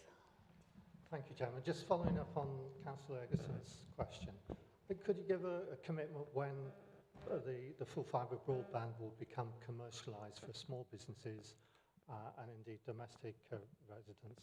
From what I understood, a previous briefing, it was going to be late autumn was the original target, and I just wonder when we might see that happen. Thank you. Councillor Meer. Thank you, Councillor Hicks. I'm about to fall backwards. No, I can't give you any kind of exact date on that. I will look into it. Obviously, once the website is live, then people register their interests and companies, well, will come. But I take your point about the small businesses. So I will do some digging. May I come back to you on that and let you know, and then everybody else as well, if we can find that information. Will that be all right? Thank you, Mayor. I can't see any other hands raised, so I'm going to move on to the Cabinet Member for Environment and Service Delivery, Councillor John Belsey. Thank you, Chairman, and good evening, everyone. I have a number of updates as follows. Firstly, with regard to leisure centres, just so everyone knows, the figures for the last calendar quarter are currently being reviewed, and the financial details for the year to date will be going in the report to Cabinet on 14th of February. Members will remember that since the leisure centres reopened in July, they were initially performing strongly and ahead of budget and expected income through to October, which was also in line with national trends. However, at this time, we do expect there will be an adverse financial effect for the quarter just gone due to reduced income from visits due to Omicron and also substantially increased costs for utilities at our centres. However, I'm pleased to report that the early signs are that we can actually anticipate a return to net income position for the leisure centres for this quarter, as our utility costs are very tightly managed, as the weather improves and as people return again to gyms. And even better is the fact that this means it's appropriate to anticipate to be back in a net income position for the next financial year. At this stage, we think it might be not unreasonable to propose a budget for net income for 600,000 for next year. But of course, there do remain uncertainties, and we will be working with our consultants and Places Leisure over coming months in respect to the position for both this financial year and next. I'd also like to take this opportunity to remind members we have until this Sunday, 30th of January, to submit areas for rewilding in their wards. I thought it would be helpful to share with members how this project has developed. So Mid-Sussex District Council has been participating in the Blue Campaign's Rewilding Britain initiative for 2 years now. We had 10 sites selected in 2020 and 25 locations chosen in 2021. Areas were roped off and blue wooden hearts erected alongside signs informing park users of this initiative. The locations did not have additional wildflower seeds or grass seeds, but were left to grow naturally. And these sites were chosen in addition to the local nature reserves we manage and the meadow spaces at Farm Close in East Grinstead and Kemah Cemetery. It's intended those sites will join the rewilding initiative next season. We do monitor the sites throughout the season, and most locations, which vary enormously in detail, have had at least 10 to 15 wildflower species in them. Others, such as the one in Butler's Green, had nearly 40 different species of wildflower observed, along with different meadow grasses, moss and fungi. Similarly, many different fauna have been spotted at the locations too. Feedback from the public has generally been positive, and we've taken on board comments raised. At this time, all but one site, the one at Barnside Avenue Open Space, where there's a conflict with informal sport use, which we're also keen to support, will be retained. Some of the sites are suitable for further extension, and they will be put forward along with the development of new sites that are coming forward from ourselves. Work will need to begin on the roping off on these sites in the spring, so I look forward to sharing the sites being taken forward, which will be made public in early March, once our Tree and Countryside team, plus ID Verdi, have had a chance to review all the sites put forward.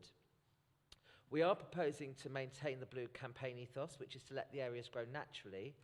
However, we do get requests to help develop areas with native wildflowers, and our approach is to support towns and parishes where they come forward with specific requests for this.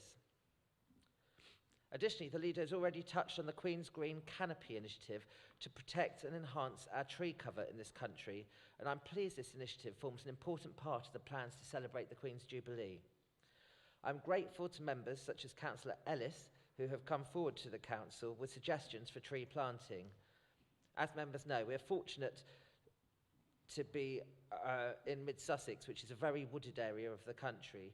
However, we are keen to support the initiative in a sustainable and responsible way.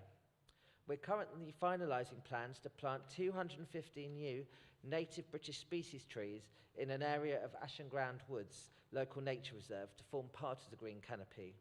This site had been previously planted, but sadly suffered from vandalism, and we're proposing to use this planting to help the woods regenerate and flourish, creating a vital new habitat.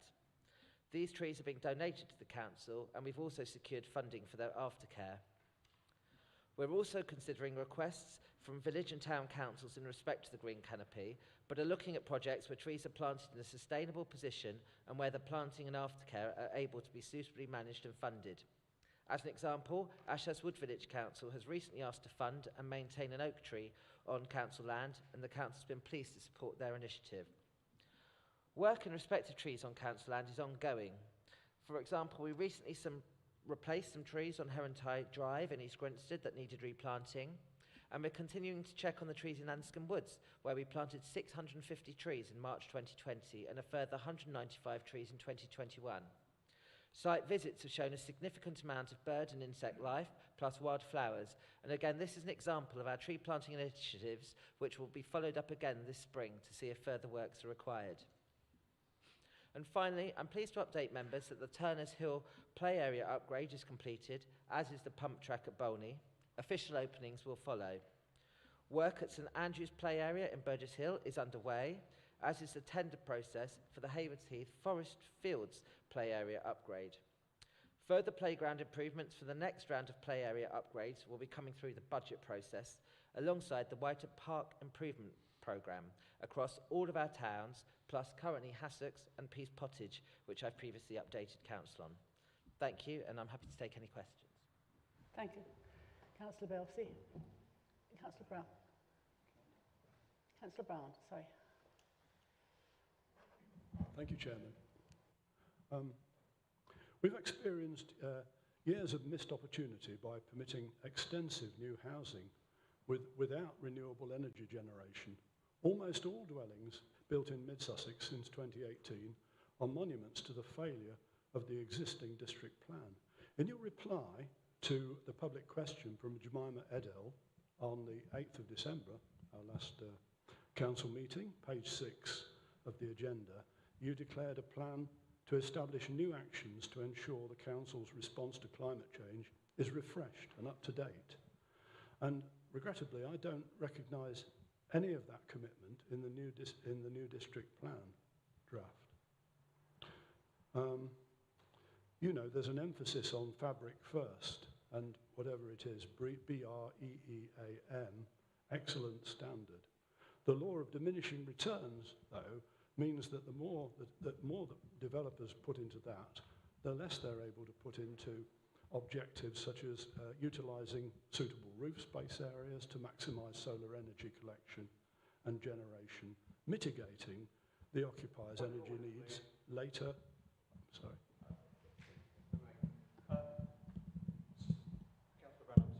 Chairman, I believe that we're meant to be actually focusing on the Cabinet members' speeches and asking questions on that content, not introducing new items from the floor. Thank you. Have you got a question, Councillor Brown? Thank you. That is relevant to Councillor Belsey's report.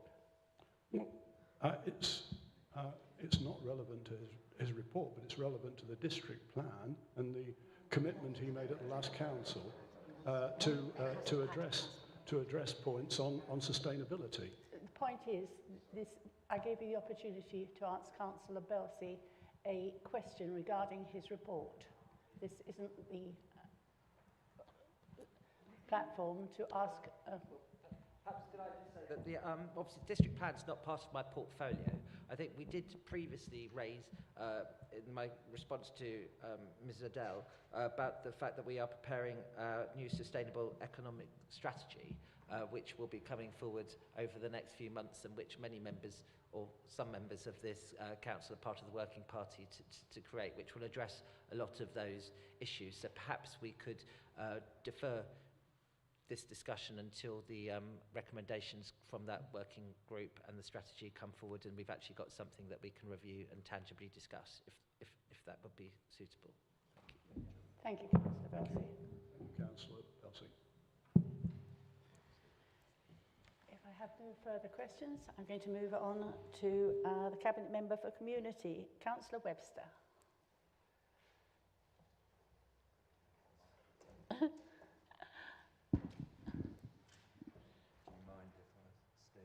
You may. Thank you. I suppose taking the microphone away makes a change from "you're muted."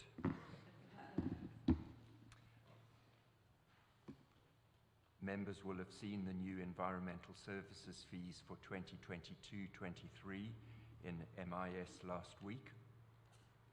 The environmental health and licensing fees listed in that report reflect the cost and the time spent in providing those services. Fees have not increased since September 2019 due to the impact of COVID. They have now been reviewed and are adjusted to include an inflation increase of 5%, except for the pest control fees, which are contracted through our preferred provider, who offer a 50% discount to residents who live on benefits, and prices have stayed the same for the past 5 years. The next one is the collection and kenneling of stray dog service provided by Kennels in Copthorne under a new contract since mid-2021. The taxi charges will be addressed through a report specifically to the licensing committee in the new financial year. And the houses of multiple occupation and dangerous wild animal contract for review is for review on the anniversary of their implementation dates.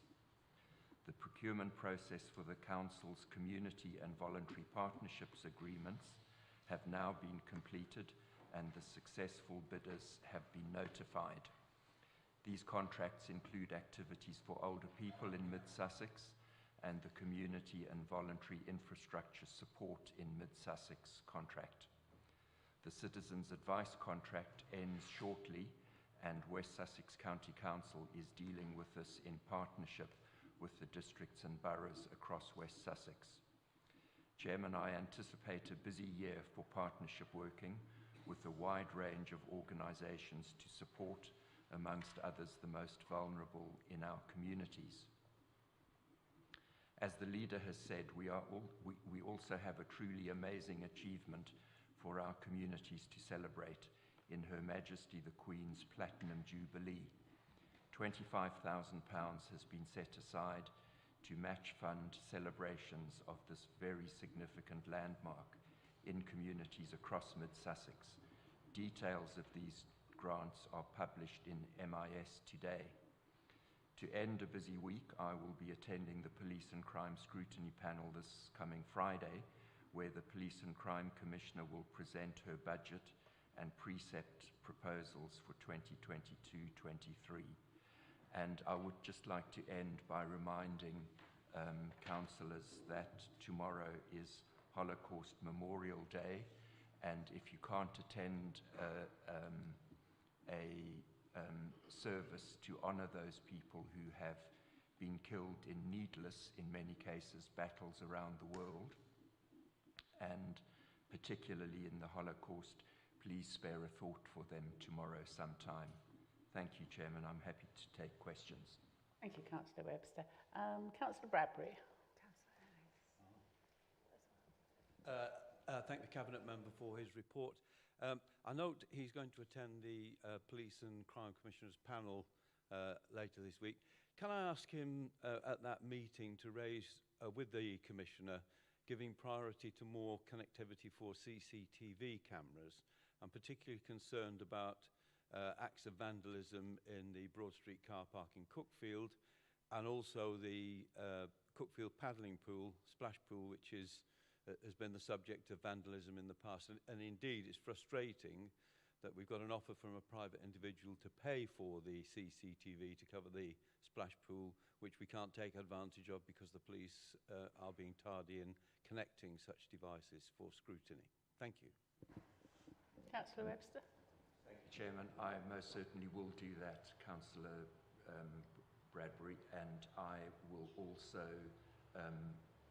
mention that I have been a member of her budget working group for this year, and we very strongly made the case about community policing generally and the need for CCTV to be monitored.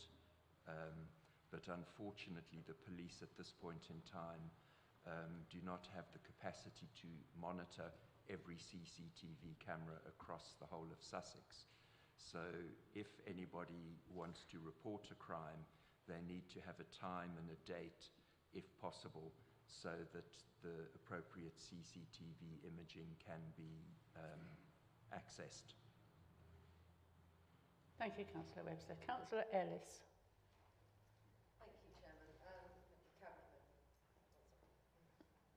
I'm delighted to hear that we're actually going to have some funding so that residents can celebrate the Queen's Jubilee. I apologise, I haven't looked at MIS today, but because obviously these events are going to take planning, and I know already people have been asking, you know, for invitations to attend, could I just ask when the funding will be ready to apply for so they can put that into their planning events? But for all the people who haven't been able to get out and all the residents, it's a fantastic opportunity, and I really thank this council for supporting it through grants. Thank you. Thank you, Councillor Ellis. That's a very good question. And the proposed funding is to be for non-profit making community and voluntary organisations to help with the cost of appropriately related activities. And parish and town councils can also apply in partnership with other groups. If agreed, the council will promote the fund through the voluntary sector network and invite applications to be submitted by the 21st of February. And I did approve the policy yesterday through a cabinet member sign-off, and it will be coming to an additional meeting of the Cabinet Grants panel on the 8th or 9th of March, it is. So people will know by then whether or not they have been successful, and the primary sort of reason for giving grants is as a match funding exercise. Thank you, Chairman. I know that a lot of people are trying to do that. Sorry, my voice is shouting in it. People are in the process of planning are actually organising small events within them to raise the money. So I think match funding is fine. So it's just the dates that they can tie this all up. Thank you. Thank you. Councillor Jackson. Thank you, Chairman. Councillor Ellis has actually asked most of what I was going to be asking on this particular issue of the Platinum Jubilee grants, but my particular question is that a lot of people are very keen to sort of recognise the outstanding service the Queen has given over the 70 years, and therefore it's very much welcome. My particular last bit of question isn't, as I say, it's match funded. Is there an upper limit to the grant? Councillor Webster. Thank you, Chairman. The short answer to that, Councillor Jackson, is no. There isn't an upper limit, but all of the applications will be considered as a group, and the total amount of funding available is £25,000. And I very much hope that we'll spend all of that and that we'll be able to share it out equitably. Okay. Councillor Sweatman, did you have your hand up? Yes, thank you, Chairman. Thank you for the Cabinet Members' report.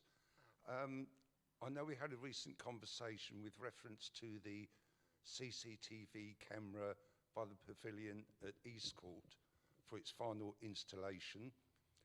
I just wonder whether the Cabinet member could pursue this installation as a matter of urgency. Only last night there was an incursion onto the football pitch adjacent to the Eastcourt Pavilion that has caused quite significant damage, and I think that's probably made the pitch unplayable for this Saturday's game. So I wondered if this could be addressed. I know it might be difficult because BT installing it or whoever, but I wondered if you could pursue this as a matter of urgency. Thank you. Councillor Webster. Thank you, Chairman. Thank you for the comment, Councillor Sweatman, and I agree with you. It's extremely upsetting to see community facilities like that being damaged the way that field has been. And I want to assure you that officers are following up with the, I was going to say service provider, but you mentioned BT, so I'll say we are following up with BT every week on this issue. Thank you, Councillor Webster. Councillor Marsh. Thank you, Chairman. Thank you, Cabinet Member, for safety, health and safety and all the rest of it, because you've got loads of things to do. 45 years ago, I attended the Queen's Jubilee in Sennlager in Germany, and I look forward to attending celebrations this year. Regrettably, tomorrow I cannot attend the Holocaust Memorial. I've got duties on behalf of this council at the National Park tomorrow. But I have attended in the past, during my time in the armed forces in Germany, Bergen-Belsen, and all those who tomorrow, if you do remember the lost souls that were killed, because having seen the 100,000 people buried in the 5 bunkers in Bergen-Belsen, we never ever want this to happen again. Thank you, Chairman. Thank you, Councillor Marsh. I'm going to move on to the Cabinet Member for Housing and Planning, Councillor Robert Salisbury, for your report, please. Well, thank you, Chairman, and good evening, members. I've been sitting here quietly, watching some of the badminton going on. Just a brief summary on planning. The consultation on the inspector's major modification of the Sites District Plan document, as you know, finished 2 days ago on the 24th. Some 260 responses were received, which centred mainly on the Folders Lane and Selsfield Road site in Ardingly. And just so you know what's going on, officers are now collating the responses because the programme officer has requested that that is done to classify all the responses, so the inspector has a sensible listing to go to. As you will probably know, those that have been involved in these things before, that we are not allowed to speak to the inspector. It all has to be done through the programme officer, so we get the instructions that way. And just as a housekeeping matter, the contracts for ecology, landscape and archaeology advice will expire on the 31st of March, and the procurement process for new service provided has now been completed, and the contract will be placed, all 3 contracts will be placed with a company called Place Services after a very rigorous procurement programme was conducted by the officers. There's been a lot of talk in the past about EV charging and what we can do with getting developers to put EV points in. As you know, the government has now taken the initiative to insist that EV points go into all new developments. However, there's a new building regs, because everything has to have a transition, so before people start jumping up and down that things aren't happening quickly enough, can I refer you to Building Regs S1, which is the transition process, which says that if a developer applies before the 15th of June of this year and starts construction within a year of having made that application, this particular regulation won't apply to them, which is somewhat of a disappointment. But as I say, the building regs are available to read in full if you can make any sense out of the gobbledygook. I had to get 2 officers to take me through it. word by word almost to even get some sort of summary out of it. It's really written in government speak. Just again, two updates. Homes England continue to progress the Hurst Farm site, which, as you know, is taking a little bit longer because of the decision to move the school from the north side of the site down to the southwest corner for various reasons to do with ancient woodland. The other important thing in my book, anyway, is the outcome of the Rampion 2 proposals, which I was hoping we would have some update by now, because there was a meeting earlier this month, but they haven't yet issued any statement on that, so we still wait to see what the proposals around Twynham are likely to look like. At the last council meeting, I was asked to investigate the various routes into rough sleeping, if you recall. And I said then that this is a complex matter, but I would ask the officers and Turning Tides to see if they got some more definitive solution as to why people get there. And it would appear the information that we have at the moment is the vast majority of cases, which I'm sure will not be a surprise to you, appear to be linked to mental health issues, substance dependency, and very often no family support network. And that last item, particularly in the case of those leaving care and ex-offenders. But we are lucky to be working with Turning Tides, who are a very, very good organisation. And we now have very low numbers. Of course, it's our aim to have none, but at the moment, the information I have is that we have 3 rough sleepers in mid-Sussex, and 2 of them are determined, shall I say, rough sleepers. But we have 1 now. The others that I reported on last time, officers and Turning Tides, have been able to get into accommodation, so I think that's really good news. The other piece of really good news is that Turning Tides are launching a mobile community hub, which is a fancy name for a bus, to provide a wellbeing place for those rough sleeping or at risk of rough sleeping, because not all the people who need help are necessarily out on the streets, but are transiting onto the streets. And this will be used in Mid-Sussex and in Horsham. And the aim is for it to be a wellbeing space where rough sleepers can meet with their key workers, have a shower, get some hot food, and it will have a Wi-Fi access, because very often benefits are hindered by people who are out on the street not having access to Wi-Fi connections. The launch of the bus has been delayed because it needed extensive refurbishment, but it is coming online shortly. It's been donated by the Danny Gallivan Trust, which is a veterans charity, and I think that's important because we always remember that a lot of the rough sleeping that we see, apart from those other issues, can come from some of our veterans. And Turning Tides have funded the start-up and ongoing costs, and campus travel will be covering the insurance and breakdown costs, so it's a real team event with a number of people to get that going. It's got a government interest in that the Department of Levelling Up Housing Communities are supporting the initiative as a way of engaging with those rough sleepers and those particularly at risk of rough sleeping, and have asked us to include some of the costs in our rough sleepers bid, which we'll be submitting in February. During the trial period, the bus will be located in Checkermead Car Park in East Grinstead, Franklin Road Car Park in Haywards Heath, Cypress Road Car Park in Burgess Hill, and the Orion Car Park.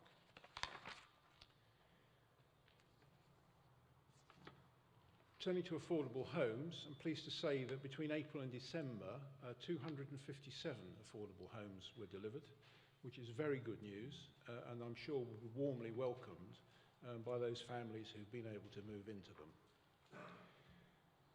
In the last quarter of 2021, we've assisted 17 families into private rented accommodation. I mention that because very often it's below the radar that people who are struggling to get rented accommodation, if anyone's ever tried to do it, I had to do this 2 years ago, and I tell you it's a nightmare trying to get rented accommodation. So for people that don't have any assets, it's even worse. So this council assists them. Previously, I've told you about the affordable homes and our desire to acquire some because it makes business sense rather than putting people in rented accommodation. And we now have 19 families living in properties that are owned by this council as temporary accommodation. That spend has been significant, actually. It's ongoing. We are still in the process of acquiring properties. Originally in 2018 we agreed to buy 20 units and to lease 10, which has now been done, and that was at a cost of £4 million. So when I talk about acquiring properties, we're talking serious money here, which is all from this council. We've since then, obtaining those 30, we've now got 5 units coming on stream, which has cost us £1.4 million to acquire. And we're currently negotiating on a further 10 units at a price of 2.8 million. So you can see this council is actually putting a lot of expenditure into providing temporary accommodation. Members will know that we received discretionary payments, which in 2021-2 was £217,000. And by the end of December, we'd made 210 awards, totalling £160,000. So we're well on the way to making sure that that money lands where it's needed. And that grant is to prevent homelessness and is used as a rent deposit for homeless applicants, for Citizens Advice Bureau funding for debt and money advice to people, and to prevent homelessness and advice to prevent homelessness, and partnership working with Peabody. Peabody are a charitable group who are providers of mental health supported housing, so specifically targeted at those individuals, and mainly on vulnerable singles. And this is all part of the strategic objective to prevent and reduce recurring homelessness, which of course is, for those that it affects, is just dire.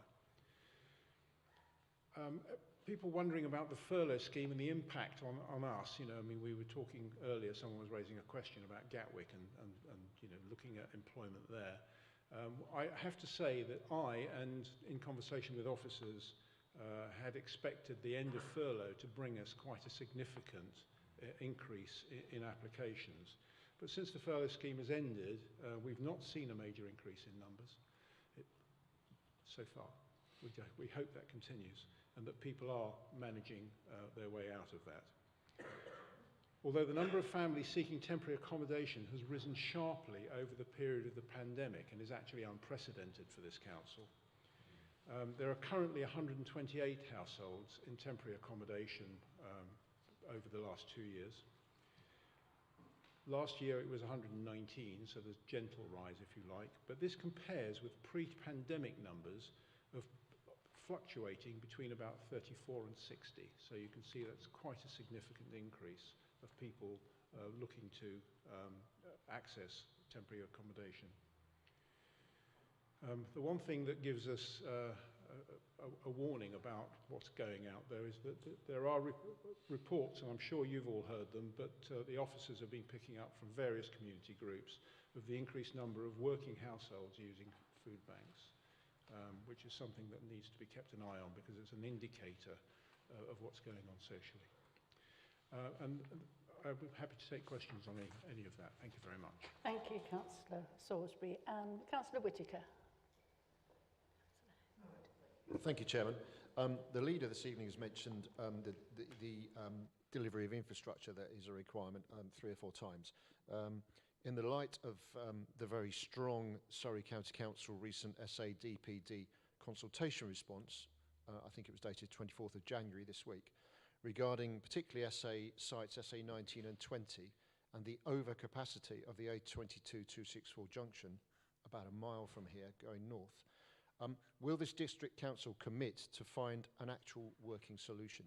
Thank you. I'll have to consult with officers and see what the exact position on that is, because I'm not as familiar as you've obviously made yourself on that.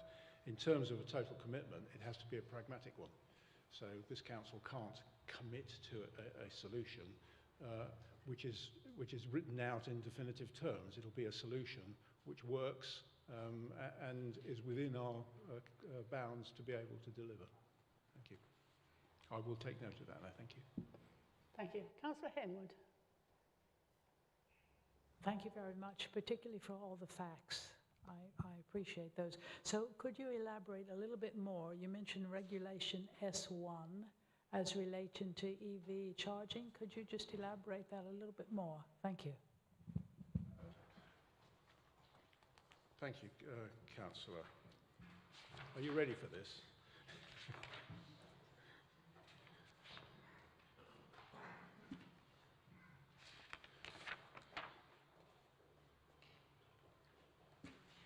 Sorry, I'm just struggling to find exactly the wording. Right. You might want me to send you a copy of this rather than write it down. It's all right. Requirement S1 deals with the erection of new residential buildings taking effect from the 15th of June 2022, but does not apply to work subject to a building notice, full plans application or initial notice submitted before that date, provided the work is started on site before the 15th of June 2023. A new residential building with associated parking must have access to electric vehicle charge points as provided for in paragraph 2. And paragraph 2 reads, the number of associated parking spaces which have access to electric vehicle charge points must be A, the total number of associated parking spaces where there are fewer do you want me to go on or shall I send it to you?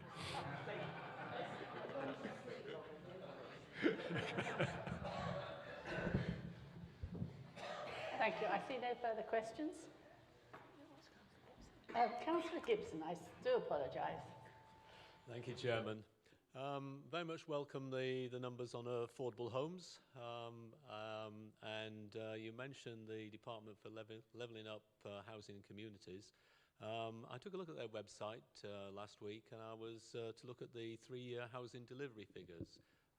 It's not a subject you've mentioned this evening, but I think it is relevant to the overall figures for housing. I was a bit surprised to see that the number, that the delivery had got as far as 125% of the target. So this council delivered 550 new homes more than the government's target for the last 3-year period. Now, my question is, are we in danger of seeing runaway in terms of what the developers are building in this area, given all the other infrastructure problems? Thank you. Thank you, Councillor. As you know, we don't do the building. So once sites are approved, the developers will get in there and develop them at a pace which we try to influence, I should say is the right word. But in looking what you're looking at there with the delivery paper is 3 years in the past. So yes, we may have over-delivered in the 3 years in the past, but what we've got to focus on is the 5-year land supply looking forward, what's in the pipeline for the future. So that if we are over-delivering now, it does mean, because the plans, when we get going on the plan again, will overlap, it does mean that those houses can be banked into the new housing numbers. So, and one thing we wouldn't want to be doing is running at 100%, because as you know, a developer can go bankrupt, a developer can see that the market isn't responding, and all of these things will stop them. So it could be that we're 125% now, and in 5 months' time, we could be at 95% if a major developer stops.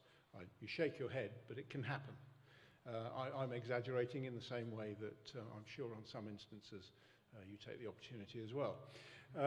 So, you know, having something above 100% is not a difficult position for this council. It shows that we are securing our 5-year housing land supply, and we will use those numbers going forward to ensure that we continue to do that. Thank you. Councillor Clark, sorry. I say Councillor Rod. Thank you. Oh, I'm a bit cold. You mentioned earlier in the report the houses that we've been buying as a council for families who fall on hard times or have to move out. I think there's one thing I would like to ask you, and I think the reason we started doing that in the first place wasn't just about money. I think it kept the families within the district, because a lot of the families being moved out of the district.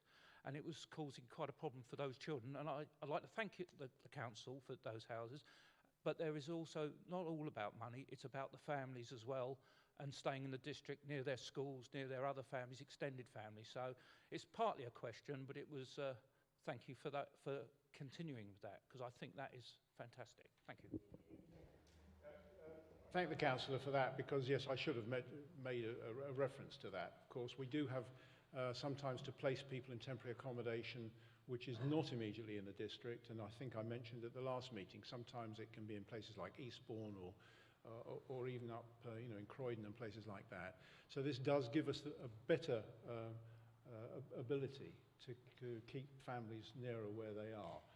And as we continue to roll this out, I mean, we don't want to end up with a housing portfolio which is enormous, and then if it all dips, we end up with houses to get rid of. But a managed situation where we've got enough buffer to try and keep people in the district, you're quite right, and thank you for that.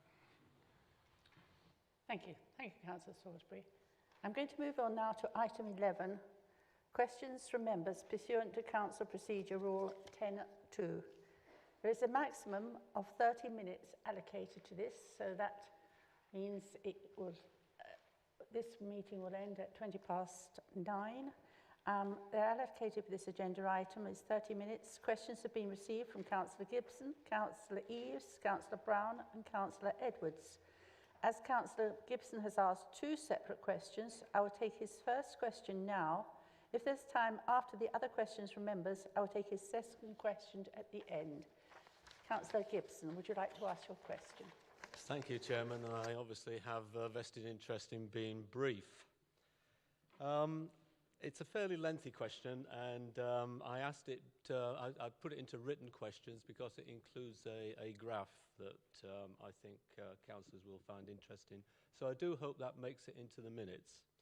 In the 4 years since the council first published the draft sites DPD, the residual housing need has fallen consistently from the figure of 2,439 in 2017, which prompted the district plan inspector to require this council to prepare the DPD.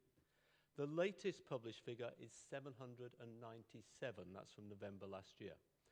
If this trend continues, and there I've taken the opportunity to put it graphically, the residual housing need can be projected to decline to 0 by summer 2023, even if the DPD is not adopted. I have 3 questions. They're all closed, I'm afraid.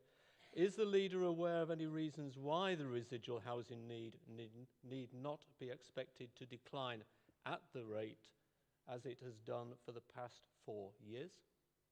Does the leader agree that this calls into question the need to adopt the draft sites DPD?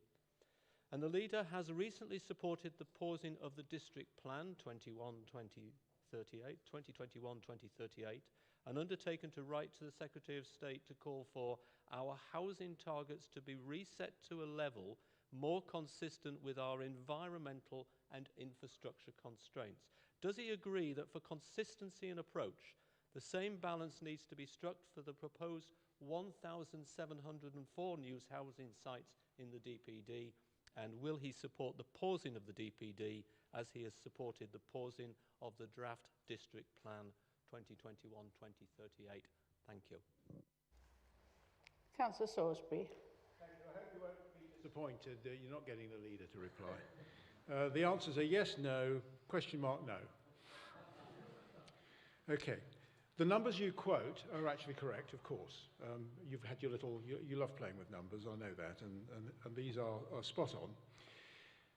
The difficulty is in the second sentence where it says, if this trend continues. So unfortunately, I don't believe you can just do what your chart shows, which is to extend that downward drift. Because one of the issues in terms of how these numbers are absorbed is because we have got a lot of permitted development going on, offices to residential and so on, which is drying up. Brownfield sites, which are drying up. So the fact that the numbers have come down from the 2,439 down to 797 is for that reason. There's no guarantee that they're going to continue to fall in that way. So the residual housing need is reduced year on year as sites are allocated in the new neighbourhood plans, for instance, such as at Hancross and Slugham, on brownfield sites, conversions of offices to residential, a number of applications where the yield on the sites have increased, where they already had planning permission for a smaller number, and I'm thinking of Hamfields and Sussex and places like that. And the figure fluctuates from these sources, and it's finite. Therefore, it's wholly incorrect, I believe, to assume that the residential figure will decline in that red line that you have drawn on the graph. The correct position regarding how Sussex will continue to meet its housing requirements is set out in the housing trajectory, which you alluded to. And it's as Appendix C of the site's DPD main modifications. This illustrates the importance of the allocations in the site's DPD in maintaining a supply over the planned period. I disagree with your view that work on the site's DPD should be paused for two reasons. Firstly, the allocations are important to ensure we maintain housing supply over the planned period. The District Plan Inspector instructed the Council to prepare the DPD to ensure that residential housing need can be met and the Council can maintain its 5-year housing land supply, and none of us are going to ever let that go, are we? It's a crucial tool in protecting the district from unwanted speculative development and is therefore essential that it's essential the site's DPD is adopted. Secondly, the housing figure is unchallengeable as it's been through a robust public examination and agreed by the planning inspector. Those members who were on the council at the time will recall that the vast majority of time spent in the examination was in fact arguing and discussing what that need figure was. It's for these reasons that I can't support the pausing of the DPD. It's important to remember that the planned period of the current district plan and updated district plan overlap. Therefore, current commitments, that is, sites with planning permission or allocations, count towards future housing need. If the site's DPD is not adopted, not only will it risk, in my view, the 5-year housing land supply in the short term, it will also increase the number of dwellings that need to be found in any updated district plan. There's therefore no benefit to pausing the work on the site's DPD, which has actually now finished its consultation and will be in the hands of the inspector. We're seeking to challenge the assumptions, as you know, on data used by the government in setting the formula used to determine housing need, but that'll be going forward, that's intended to go forward into the district plan review and doesn't affect the numbers that the DPD is delivering through the inspection that we've already had. Thank you. Councillor Salisbury. Councillor Gibson, do you have a brief supplementary question? Yes, I realise I'm eating into my own time. It's just really just the query to make sure that, as I understand it, the DPD, once the inspector has finished with it, will come back to this council for approval. It will, Councillor, and of course with any plan that we have put forward which has been subject to inspection, when it comes back to us, it's for this council to decide whether to adopt it or not. Looking at the 5-year housing land supply, you'll probably guess which way I will be pushing. Thank you. Thank you, Councillor Salisbury. I'm moving on to the second question from Councillor Eves. Thank you, Chairman. Yes, this is about the Green Homes grant, which has been rather fraught. It is the second phase, which is called LAD2, Local Authority Delivery Phase 2, is designed to enable local authorities to deliver energy efficiency improvements to low-income households in low-energy performance homes. So that reduces their carbon emissions and lowers their bills. It closes at the end of March. And the South East was allocated about £80 million. How much of this fund was allocated to this area? How many households successfully applied for grant funding under the scheme? How many projects have actually been started, completed, or are expected to access these funds? And if there's going to be a significant underspend compared to the allocation, what factors do you think account for that? Thank you. Thank you, Councillor Eves. Councillor Belsey. Thank you, Chairman. I don't have a paper copy, but I was working on the response this afternoon, so if it's all right, I'll use my phone.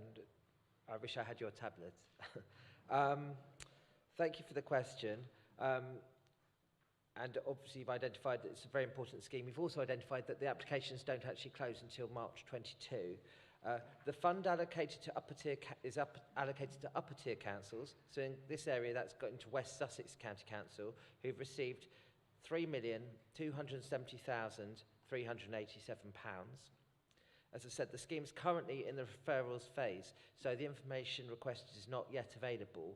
That phase completes on 31st of March, and property surveys take place from late February onwards. The information request will not be fully available until July. So when it is available, I'd be very happy to share it with yourself, Councillor Eaves, and indeed other members. I can assure you every effort is being made to ensure the funding is fully utilised. However, the key factor which will impact this is successful communications of the scheme to residents and their eligibility under the prescribed criteria. The prescribed criteria are that you have to have a maximum combined household income of £30,000, and the energy performance certificate rating must be D, E, F or G.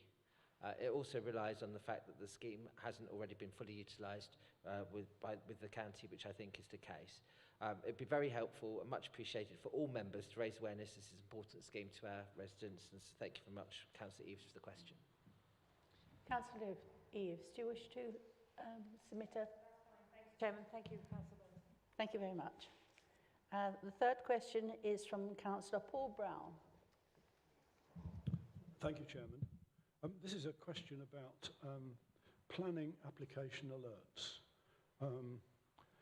I quickly drafted this, but I unfortunately misunderstood what my correspondent in my ward had asked me, and I just want to clarify that.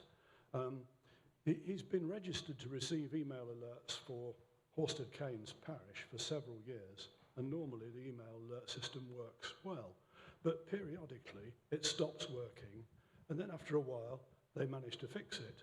The problem is he doesn't know when it stopped working until he finds he's missed some applications.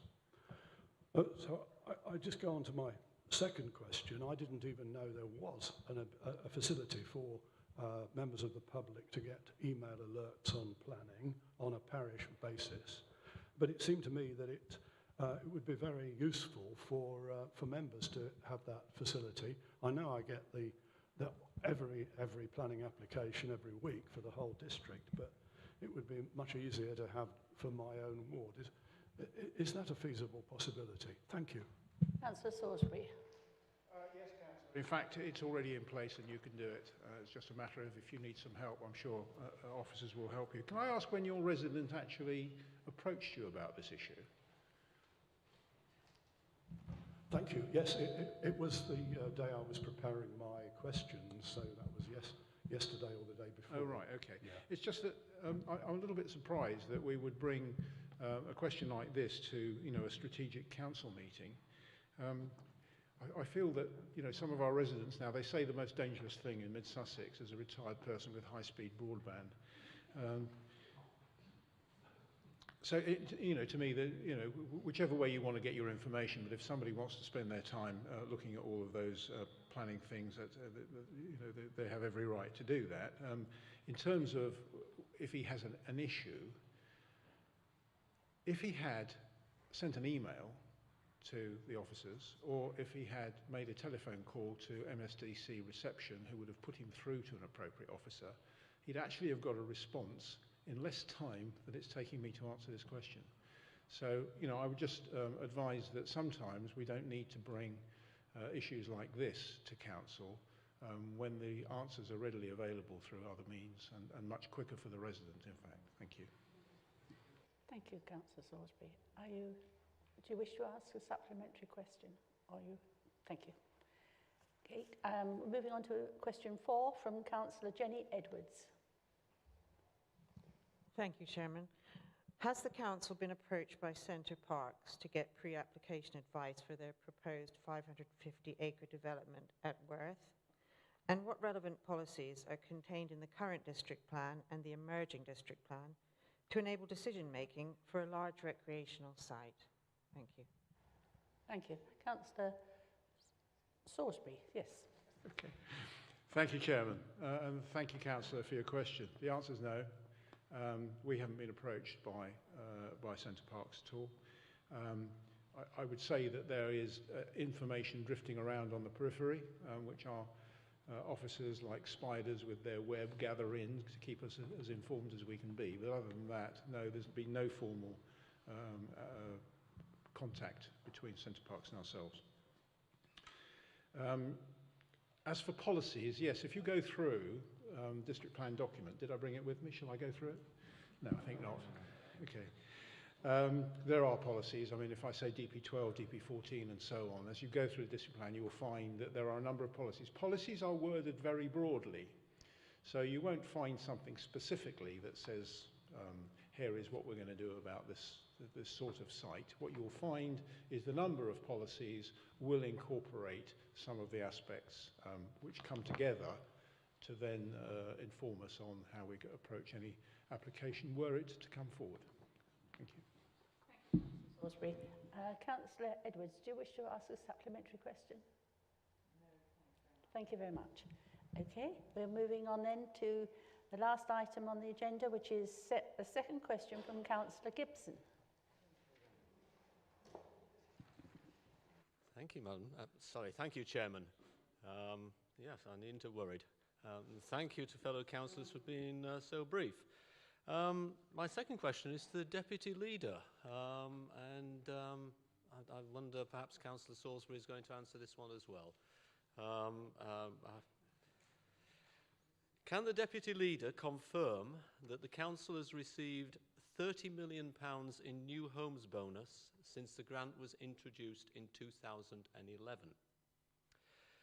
Has this money been used to support revenue expenditure or spent on capital or strategic projects, and how much of the 30 million remains unspent? How has the Council met the government requirement to engage with communities most affected by housing growth to decide how the money is spent so residents can share in the benefits of growth when deciding where and on what new homes bonus money is spent? I estimate that the Council has received £2 million in new homes bonus from new developments in Crawley Down. How much of this money has been spent in Crawley Down, and how have residents benefited? Thank you. Thank you, Councillor Gibson. I'm going to ask for a response from the Leader. Thank you, Chairman, and apologies to Councillor Gibson who have to make do with me on this one.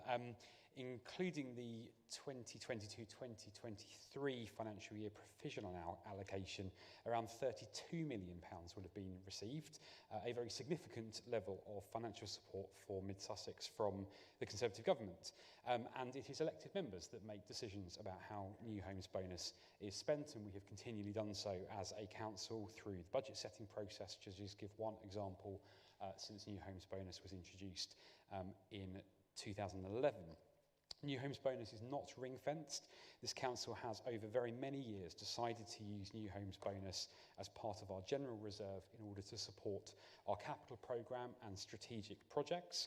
Other councils have made other decisions for better or worse, but that is the approach we have taken.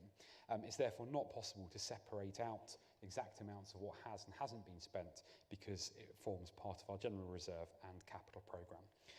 The Mid-Sussex community as a whole has benefited from new homes bonus over the period of time the council has received it. And to just give members some examples, our capital programme is used to support investments in community facilities right across our district.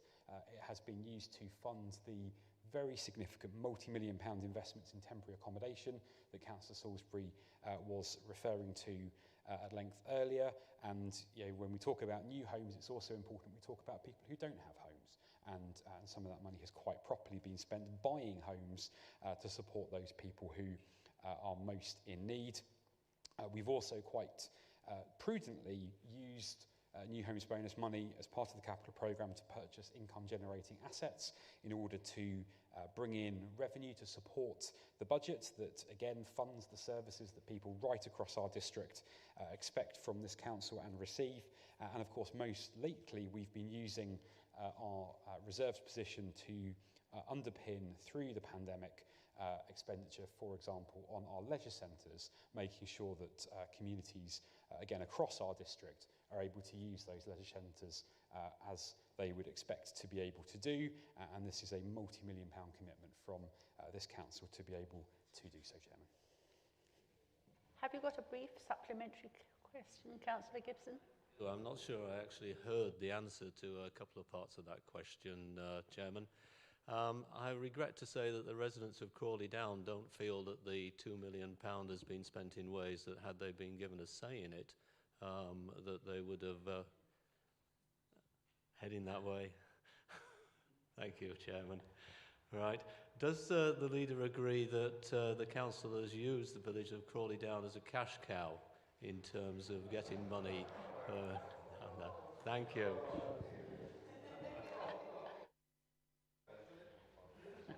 Do you wish to make a response?